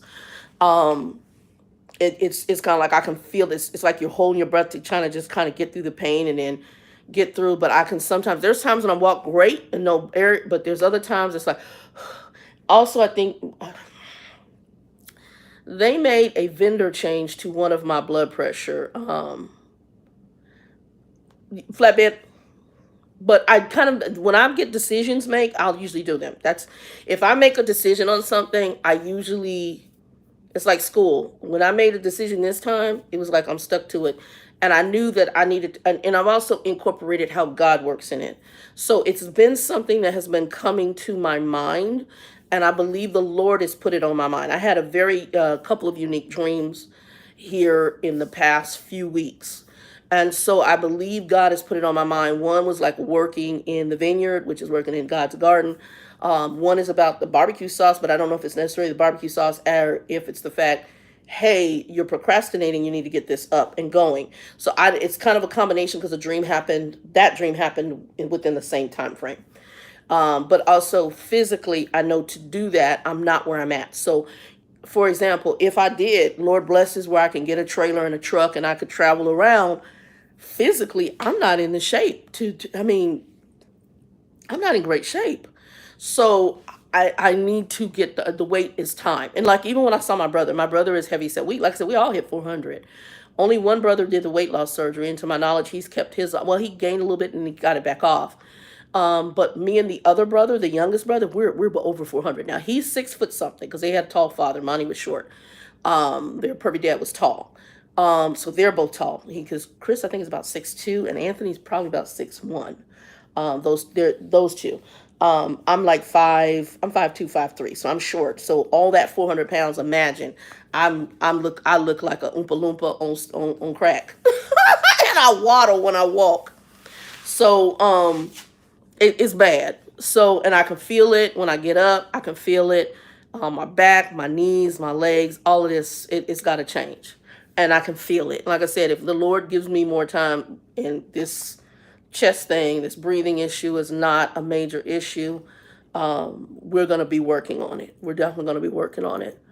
And yes, the weight loss surgery. The weight loss surgery, though, one of the girls at work, she's getting ready to do it. I guess $10,000 after insurance. I'm like, ooh, ooh. And my other problem is a lot of times, a lot of people will get it done and they eat around it. So they end up eating around the weight loss surgery. So do you really want to go through that when the whole thing is mentally and just taking steps? So we're going to try one more time before we get to possibly weight loss surgery. And like I said, this time like I said, the Planet Fitness is not too far. Actually, on the way from work, I can drop down to it. I get off at 12 midnight, go in there, and my understanding is Planet Fitness is 24 hours. Get on the treadmill, ride my little bike, and just start there. And then once I start seeing the weight come off, start dealing with it there. And then eating things, like I said, for me, diet-wise, I don't have to have meat. Every blue moon I crave a steak, but honestly, lately, things are heavy to me. Like meats, I got freezers right now full of meat. I had a rotisserie chicken from Costco. It was on sale. And so I got that. It's been in the refrigerator just under a week. I think we went last Saturday and got it. We did it, though, me and Linda, we did our car ride. And she said, you can pick me up now, girl. Because she would always pick me up. And we'd be in her little car. And so she said, you can pick me up now. We go riding. And so we went over to Costco and we got a few things there. And they had rotisserie. And I actually went to go get a shade for the car. Because Joe said they had like a shade kit. And they did. It was $11. $12. The big shade that goes over the front. I got that. And it came with 2 shades that can go on the door. I'll probably never use them. I think they're somewhere in the side door on the back because everything's tinted, but it came with it. And then I got those little clip things that go in for a scent. And of course, smell nice, but you know, you want the nice smell. They had that, and then while I was there, I got a new mug. This right here is the truth. Look, I ain't got no sponsorship, but y'all want to talk to me, we can talk. But this mug right here is the truth. It's 48 ounces. It'll keep your ice cold for 48 hours. I was like, oh, you're a winner. And that's my mug. I take it to work now. That's my favorite mug. But they had it for like $11 on sale or something like that. I think it was $11. It was on sale. So I got that, and I got the little scent things. And that's what I got from Costco. And then Linda needed to get some stuff. So we did a Costco run, and then we met Joe for dinner, and Joe covered dinner because my money was extra funky. Because like I said, I initially estimated about $220 for the insurance, and the insurance came out to like 400 and something for the down. So first and last month. And then the full coverage with glass. So praise God, I wanted glass. And then the $100. Like I said, I had it, but it was really, a lot of stuff was earmarked for other bills. So it by the time it was over with, like I said, moolah was tight. It was tight. So, and it's going to be tight. What's this, July? Is it June? July. So I'm going to be tight all the way till mid-August. And on the bounce back. Because again, that was, it kind of was like, I got to get a car. The last day smoking in Old Man Red. And I didn't want to extend any insurance on Old Man Red. So he immediately got de-insured and parked. And so, like I said, when the people, whoever's going to come and look at this car, I'm gonna let them know you can't test drive it. It's as is. So I'm selling it as is, but I will drive you around the corner and describe to you what I'm dealing with, and then you can choose whether you want to purchase this or not, and give me an offer based on the price. So, and if they do that, immediately we're going over with the title, and I want to get it changed over that day because I don't want them driving off of here, getting in an accident, and it's still in my name. So I want the title changed over to them right then and there. So that's what I'm doing. But yeah, so, and I got to go do my DOT physical, which I got to pray I got no budget for that crap, because it's due by the 24th. I got to do that by the 24th, and hope that my loot is enough to do that, because that's gonna run me $50. So right now I got a lot of stuff coming down the pike, and believe the Lord that everything's gonna happen the way it needs to happen. Ooh, ooh, ooh. Y'all forgive me, yawn. Anyway, that's kind of where everything is at this very moment in time.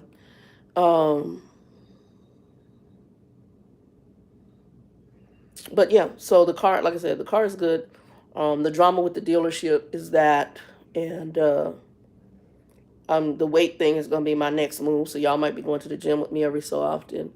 I'll probably do that, like I said, after work is what I'm looking at, which is best for me. And the Planet Fitness is, like I said, when I looked, it wasn't that expensive. And there's a little guy, he's an Asian guy, and he said that he had started having some issues. I think he said his back or leg, his legs. I think it was his legs. And he started going to a gym, and he goes Planet Fitness. And he's younger than me, but he said he could tell his age, and he started eating different too. So like he made this salad, and he let me, Shannon. He has a heavy accent. You want to try my salad? I was like, I don't want to eat your salad. His name is Al. I don't want to eat your salad, Al. I haven't eaten out of it. You try. Here, let me give you some. You try. And it was really actually good. So how he made it, which I was amazed, and it was so good. And he didn't even have dressing on it. I later put some lime on it, but oh my God, it was amazing. He used parsley.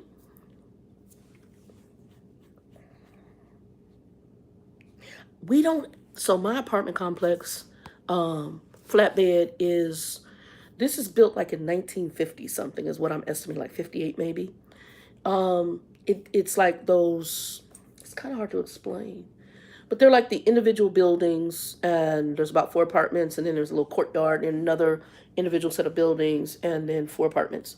So we don't have a pool, we don't have a jacuzzi, we don't have any of that. We just have gravel, dirt area, some bushes, which I'm okay with. The old block, but this is old, so they don't have a pool here. I wish I did. I did have one apartment that had a pool, never used. Well, actually, I had 2 apartments I was in recently that had pools. I never used them. The one in Tempe was too many of them kids, so I wasn't gonna do that. The one that I had here in Phoenix that is under the same lady who manages this one for me, my realtor. She actually, that one I had a pool right in front of my house and never went into the pool. Never ever went into the pool. Half time I would get home and I would just be tired and I would grill and then I'd be asleep. And I think I was working overtime and stuff back then, and I just never ever got into the pool, which was insane. I would garden, but I never got into the pool. And the garden, I have not worked on my garden, and I got to get out there for that. But my goal has been, let's work in the house first, and then I'm gonna move out there. So I don't know that I haven't even got a tomato plant up yet. I was so pissed off at the critters last year, and I just haven't done it yet. So I got to work on my getting everything ready for the critter moments and how to fight that. And I have some ideas. So, and then I also need to get a drip system in. So yeah, but like right now, even like we have a water shortage here in Arizona, and they're now saying no more building of there's no more new residential buildings going up anymore, because they're saying we don't have enough water to meet the needs of the current populace going forward, and therefore they're stopping all new buildings of residences in the Phoenix area. Granted, they're still working on ones that are potentially going to get filled, so that's going to be a whole nother can of worms. Like I said, I'm a rapture believer, and I don't know that we're too far from it, because things is weird. And folks are really weird. It's like when my nephew was telling me about the guy playing PlayStation. I'm like, on a job? on a job.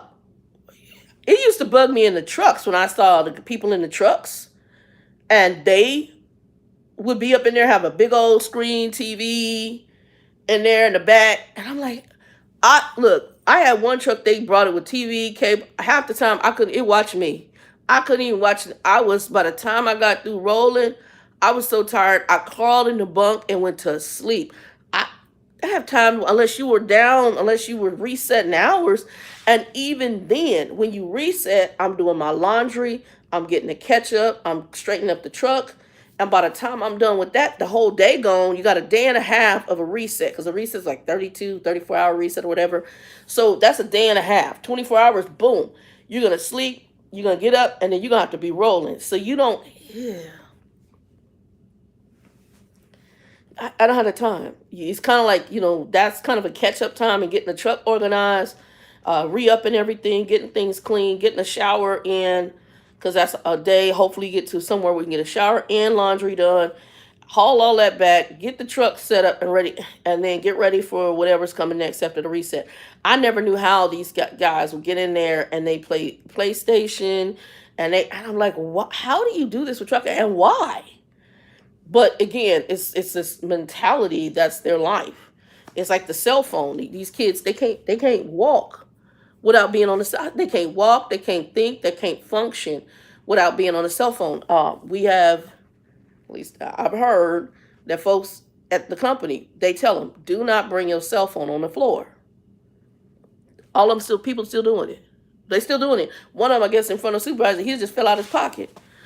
You willing to risk your job behind a cell phone? I'm not understanding. I and like I said, I grew up when we didn't have cell phones. So, and they got an emergency line, and you didn't call my mom's, oh, what am I cook for dinner?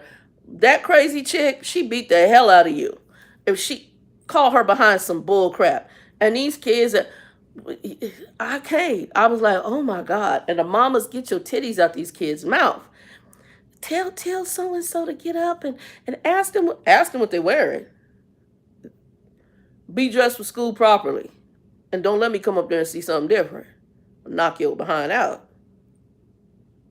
It's amazing to me. That chick who raised me was half raised, didn't raise, but that chick was crazy and abusive. This new generation, they need somebody like her, somebody cray, because they crazy, and then maybe they might not be crazy. I don't know. It's like, because I'm sitting up here going, what in the Sam? So that's kind of the car issue. So old man Red is still parked out in the back. I moved him from under the covered parking. Mine's in covered. I got 2 wheel locks on there. Like I said, the bar that goes from the steering wheel to the thing, I've got one that goes from the pedal. So if they break in, they're going to have a whole hell of a time trying to, at least they're going to have they're going to have to struggle a little bit. And probably in August, he will have a car alarm added to him. That's the goal. So everything's good on that level. And for the forgive you, they do not know what they do. That goes to them siblings. Because it has been a struggle, and Grumpy's car would have made life a little easier, but that's okay. God still provided, even in the midst of other people who may not do the right thing. And again, I can't fault them totally, because a lot of who all of us became happened to do with the fact that the parenting was not the best for all of us. You have an absent father who has no skill set at being a father and knowing even what that is. Being a father is not bailing you out of prison all the time. It's a lot more than that. So, and probably you wouldn't be going to prison had you had a man speak into your life. You might have chosen a different route, a different path. But that's not being a father, or having animosity with a son because y'all so much alike, with y'all issues even look alike. You wouldn't have had that, and then you wouldn't have one sitting up in prison because he grew up around you back when you were selling drugs and went a different route and got involved in a whole bunch of madness.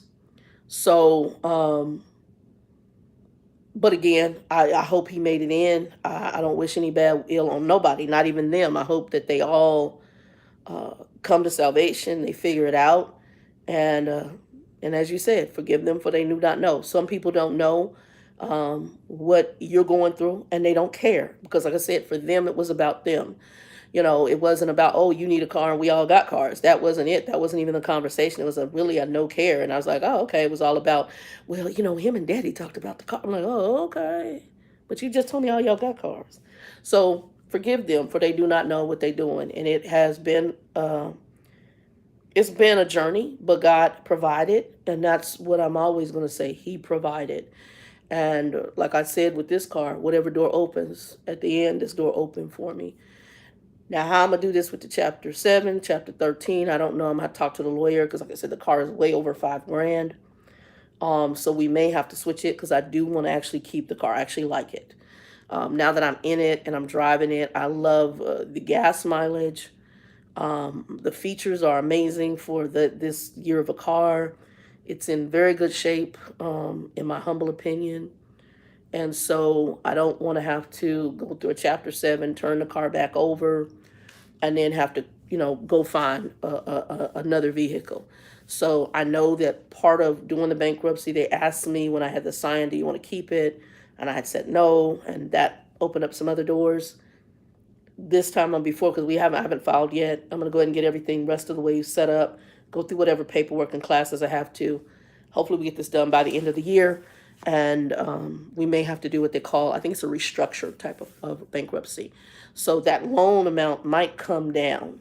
And I realize that. So, and I'm okay with that. Even if it stayed the same, we can deal with it if we have to. As long as we can get most of the other debt wiped. So I'll talk to them and they'll let me know what steps we'll deal with. I'll have to cross that bridge. But right now, I had to deal with the immediate issue. And the immediate issue is I needed decent, safe transportation that wasn't white. It was funny because I'm sitting next to this car. I'm like, where the white smoke come? I thought it was his car. And then I realized it's coming. So it was coming. It's not even coming from the hood. It's not coming from the tailpipe. It's coming from underneath, like where the driver sits in the passenger seat. It's coming up from under there. So I believe it had to do, the car wasn't in the right gear. And I believe that transmission was getting hot and whatever the gears were burning. I have no idea. That's the only thing I can think of. And it was white smoke. So I'm thinking, you push this too hard, you can end up having a fire. One of the guys at work, he just had one. He went to go do something at, I think, a car wash or whatever, and they were looking at, and they were like, where's the white smoke coming from? Next thing you know, his car caught on fire. His starter caught on fire. So, you got to be careful when you start seeing that. And like my best friend's like, well, what? I said, Jane, I need a car. I can't do this anymore. There's a whole bunch. I got white smoke coming up under this thing, which makes me think this damn thing is going to catch on fire. And this is not just one time, y'all, my battery's going, so we're going to end up ending this here. This one time, this several times. So this, I need a car. I need a car. Anyway, last subject, guys, I want to just cover this with y'all. And it was just a random, but at the same time, I thought about it, and it kind of ties back to some of the previous stuff. But one of the people I was talking to, one of the females I was talking to, she's working, she's driving, and she's a driver, truck driver. And she's working for a lady. I drew up my nose, so I gotta disinfect my hands.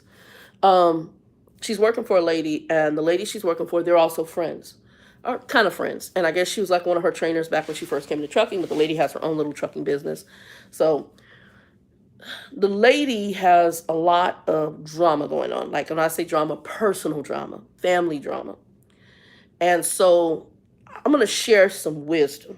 Okay, just this is my personal wisdom. Do what you will. And I'm going to try to make this quick if things end because the battery goes dead. Y'all know why, because it just said 20% battery.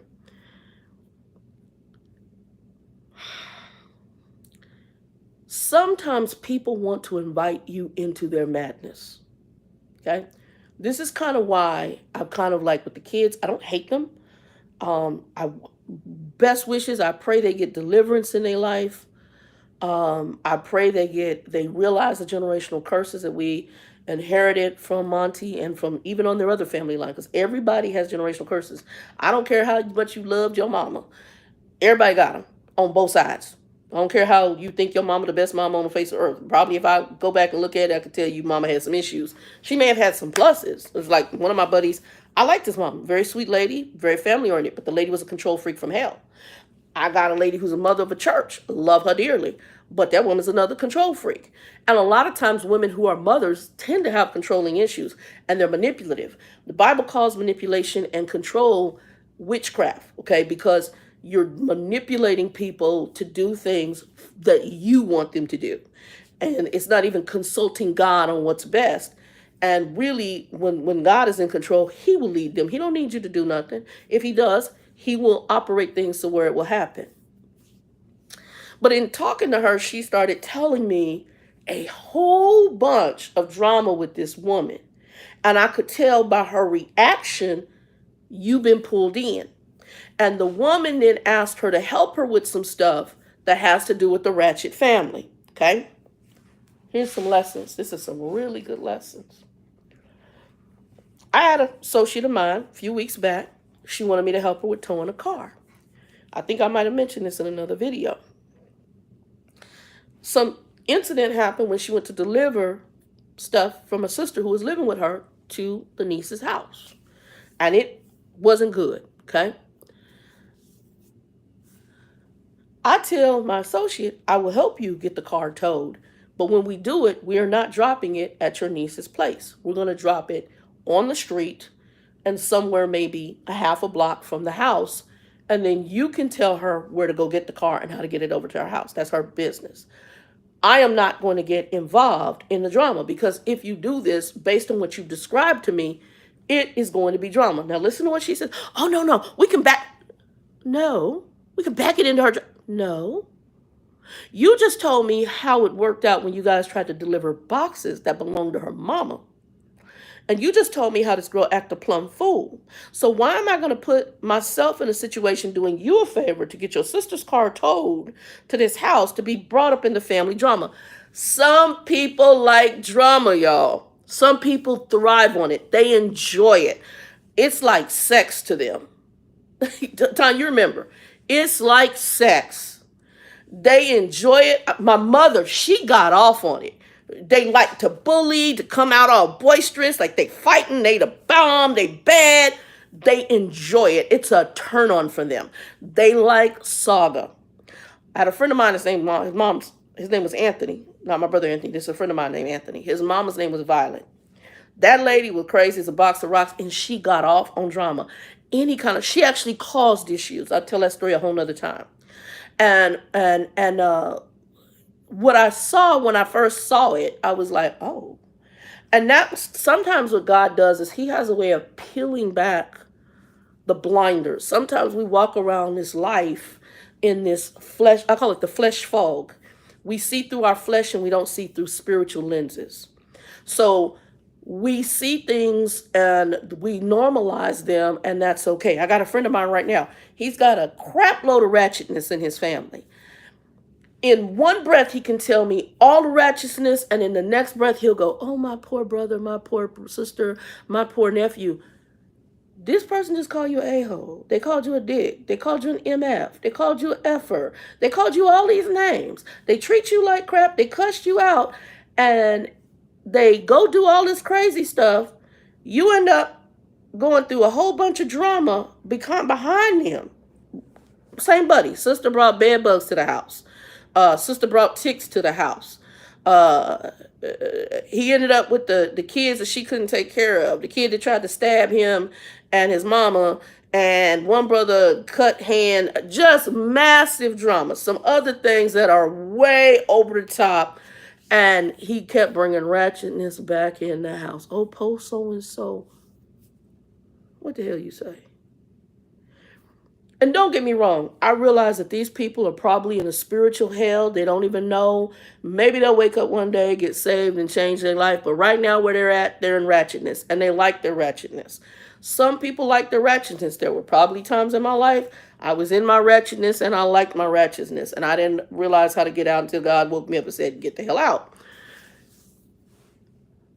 Once you get out of your ratchetness, sometimes the enemy tries to bring other people's ratchetness into your life. Don't do it.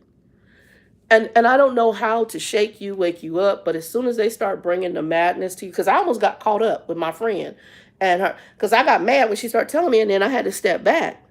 And I called her. I said, this is what I can do for you. I said, because I'm not going to get caught up in family saga. I don't deal with my own family drama. So why in the hell am I going to go into yours? First, you need to deal with your stuff. If you got a whole bunch of family ratchetness, you're going to keep getting ratchetness all around you. Your family ratchetness and other people's family ratchetness. But when you get out of your own family ratchetness, and that may mean you don't interact with family very much. It's okay. It can be you and Jesus. You'll be fine. And Jesus will bring around you the people you need to be around you. You just have to pray about it. Don't get caught up. I'll give wisdom and then I'll leave it there. Because some people will pick the wisdom up. Some people keep doing it. Like I had dreams warning my buddy. Everything I warned him about has happened. From a job loss to the ratchet nephew stabbing him, to some things with his sister who he got the money from that I knew that the other sister was going to bring to the table. Everything I told him happened. Every last thing. Everything. He'll tell you, well, I believe, because he's new agey, I believe everybody, that, something. You never can say God or the Bible, alerts you. You're just more in tune to it. Okay, if you say so. I got Jesus on board. He has given me some wisdom. He's brought me out my ratchetness, and he showed me what ratchetness I'm not going to deal with. That's why when people meet me, you can either like me, lump me, or leave me. I don't really care. Because at the same time, I was born in this world butt naked by myself. And when it's time to go, if I'm hoping, like I said, I'm hoping to be here for the rapture, but even for the rapture, I'm gonna be going on my own. Everybody going on their own, and we might be going at the same time, but we ain't going to get. We might be going around the same time, but we each gonna have our individual experience during that process. If we go to the casket, we all gonna die the same way. Granted, there's a whole bunch of people die on the same day. It might be a group of y'all going, but at that time, that moment, that individual experience, you're doing it on your own. You're not doing it with nobody else. So I really could care less what you think. I'm getting ready to get peace in my Middle East. And that has been my initial thoughts, even when it comes to family. That's why I had to weigh the siblings. Like I said, the sister, she's Christian. But I had to go back and play some things that bothered me. And also I had to look at age-wise, me and her are worlds apart. That baby was I think she's in her 30s. I'm 55. We're not even on the same mental playing field when it comes to just navigating this world. The brother I have now, he's 40. There's like a 9 or 10-year difference with Chris and his wife. Although I liked his wife. I liked her. I do. She's got sarcastic, which I love sarcastic. I like her mind. And the other thing, I don't know if she'll watch this, I asked you about numbers for a reason. So a lot of people don't know, because she said her major was, I think, accounting, numbers. That's biblical. That's a gift. Because if you look, Christianity is built on Judaism, and Judaism, the letters, when they do their alphabet, it's off of numbers. So there's a lot of things in numbers that have meaning biblically. Anyway, we won't go there. But one of the reasons I was asking her about the numbers, because that's what I said. So you have a gift in numbers. She didn't know. That was like my ears peak. So when I'm listening to people, I'm also listening things spiritually. It's kind of how God deals with me. Be careful what you entertain. And this is also, the other young lady will probably see this because she's been watching some of the videos. Because God may be trying to deliver you from stuff, and the enemy wants you to keep you in stuff, because entertaining madness can get you distracted. Let God work with you on you as he gets you free. And this girl she actually just had a major health scare. She had gotten sick and had, I think it was appendix and sepsis set in. And so she ended up over the road in the hospital, no family. And then when you call family, that whole interaction was just ratchet. That's why, to me, situations should tell you truth. When I got sick, and the behavior of Monty and my biological mother, we're good. I helped to a degree with him, but at that point in time, you start knowing all you got. It's you and Jesus. And those that God will bring around you to help you. And the people that truly bless me, and I don't mean strangers like I didn't know them, but strangers in the sense they weren't my blood. And the people who cared about me were not the people that were my blood. They were the people that were strangers. And so that's who stepped in for me when my rent needed to be paid. Those are the people that reached out to me. Linda, Joe, my best friend Jane, my friend Shanae. Those are the people who came to the table for me. And here Linda wasn't even working. And it's like, you ain't gonna be homeless, you ain't gonna be in the street. What do you need? And so those people came to the table. And then I had trucker friends that came with, and I'm gonna say little money. Those people came with the big money, but I had some friends from trucking and some other areas that came in with enough to get me gas and a little food when I needed here in the house. Granted, I'm okay on food, but if I needed fresh food, a little spending money to take care of what I needed and to take care of the basic bills, those people stepped in. I've got no, the small debts are paid. It's the bigger debts I'm working on now, personal debts. You start seeing who God brings in your circle. And that to me is where you really want to focus, is it needs to be that conversation. Lord, show me, number one, and B, number two, if someone's not for me, if something about them is not for me, then remove them from my life or show me how to interact with them. And sometimes what ends up happening, God will put a gradual distance between you. Like, I have a friend right now, love him, but I've noticed that our time hanging out has started to wane. We used to go out almost every weekend. And granted, my money is not where it's at. And plus, he has a lot more money now.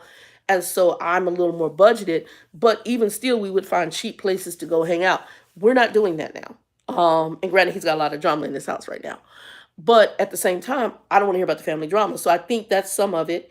And I can also tell his personality is very different. Even though he may not realize it, he's kind of become somewhat of the angry old man. But I also think because he's come into some, that he has somewhat of a different attitude, and he becomes very, almost like, it's short attention span, because I can throw some money at it to fix it, and that's kind of disturbing to me. Um, Not a bad person, but I also understood that there were sometimes, if you didn't grow up with much and you come into much, or you get access to much, because how they came about getting that money was different. I'm gonna put it like that. Once you do, and what you're willing to do to sometimes get, see, I'm not willing to go.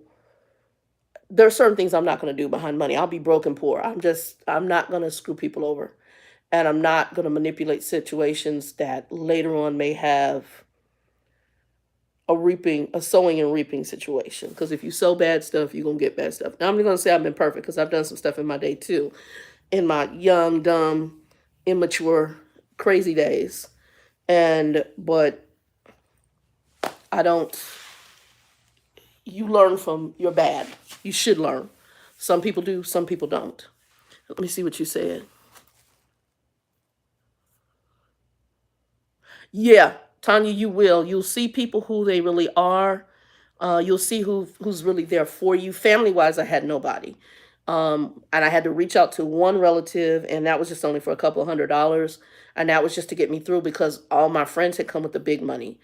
And so when I say big hundred, I'm talking about 500, 700, $800. So those people had come in with that kind of money to help me with rent and some other things. So until I really started working. Um, that's the truth of who you know cares for you. Even when this car broke down, my best friend came in, and I owe her a grip. And I was like, she said, well, what are you gonna? I said, Jane, I got to get a car.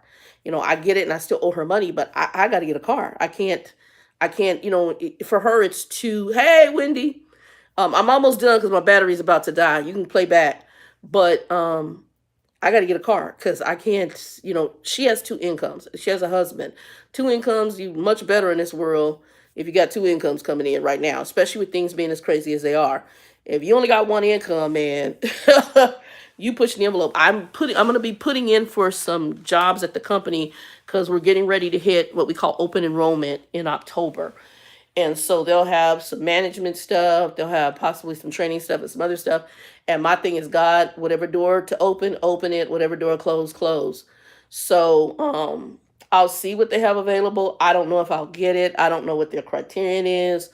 Um, my company has a certain group that is very heavy as far as what they populate, it ain't white folks in their management. Matter of fact, I told one of my friends, I said, your culture run that company, because they in that building, they are all the I'm gonna say 85% of the management is of a particular ethnic group, and not I don't think that's necessarily a bad thing, but I noticed that ethnic group is one they support each other regardless. They're not like us. We will cut each other's throat in a minute. But it's you got to compete against that, because even though they're a minority group now in a position of authority, they're going to help promote their own. And you do see that quite a bit. You see very few of me in the positions within that company. As a matter of fact, there ain't a lot of them that's in that position either. You do see a majority, and I'm not mad at them. You found a company, you guys are willing to grow. It's, hey, run with the ball. I wish African Americans had some of the same stuff, but they don't. But at the same time, too, we don't tolerate as much ratchetness, um, which may be why some of the folks that they got in those positions are ratchet. Because again, you have people who will support ratchetness. I'm not the one. It's like we was talking to one of the supervisors the other night. We were just talking on random about when I did trucking, and the number of truck drivers I kicked off for cell phone usage. I probably had a good chunk of my students. Cell phones were the biggest issues. One of the biggest issues they got off my truck. I had one guy playing video poker with his girlfriend. I had the one that every time he communicated, then next thing you know, if they have a fight on the phone, the way he drove behind the truck was crazy.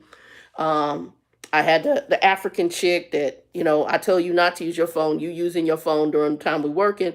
You can't even tell me what's going on with 911, 411, 411, I think it was. Or not 411, whatever it was, the road conditions. When I call road conditions, and they just told us a vehicle was fire. What did it say? I don't know. Why? Because you pulled your phone out and was over here. Oh, I don't use my phone. Yes, you do. Put the dang phone up.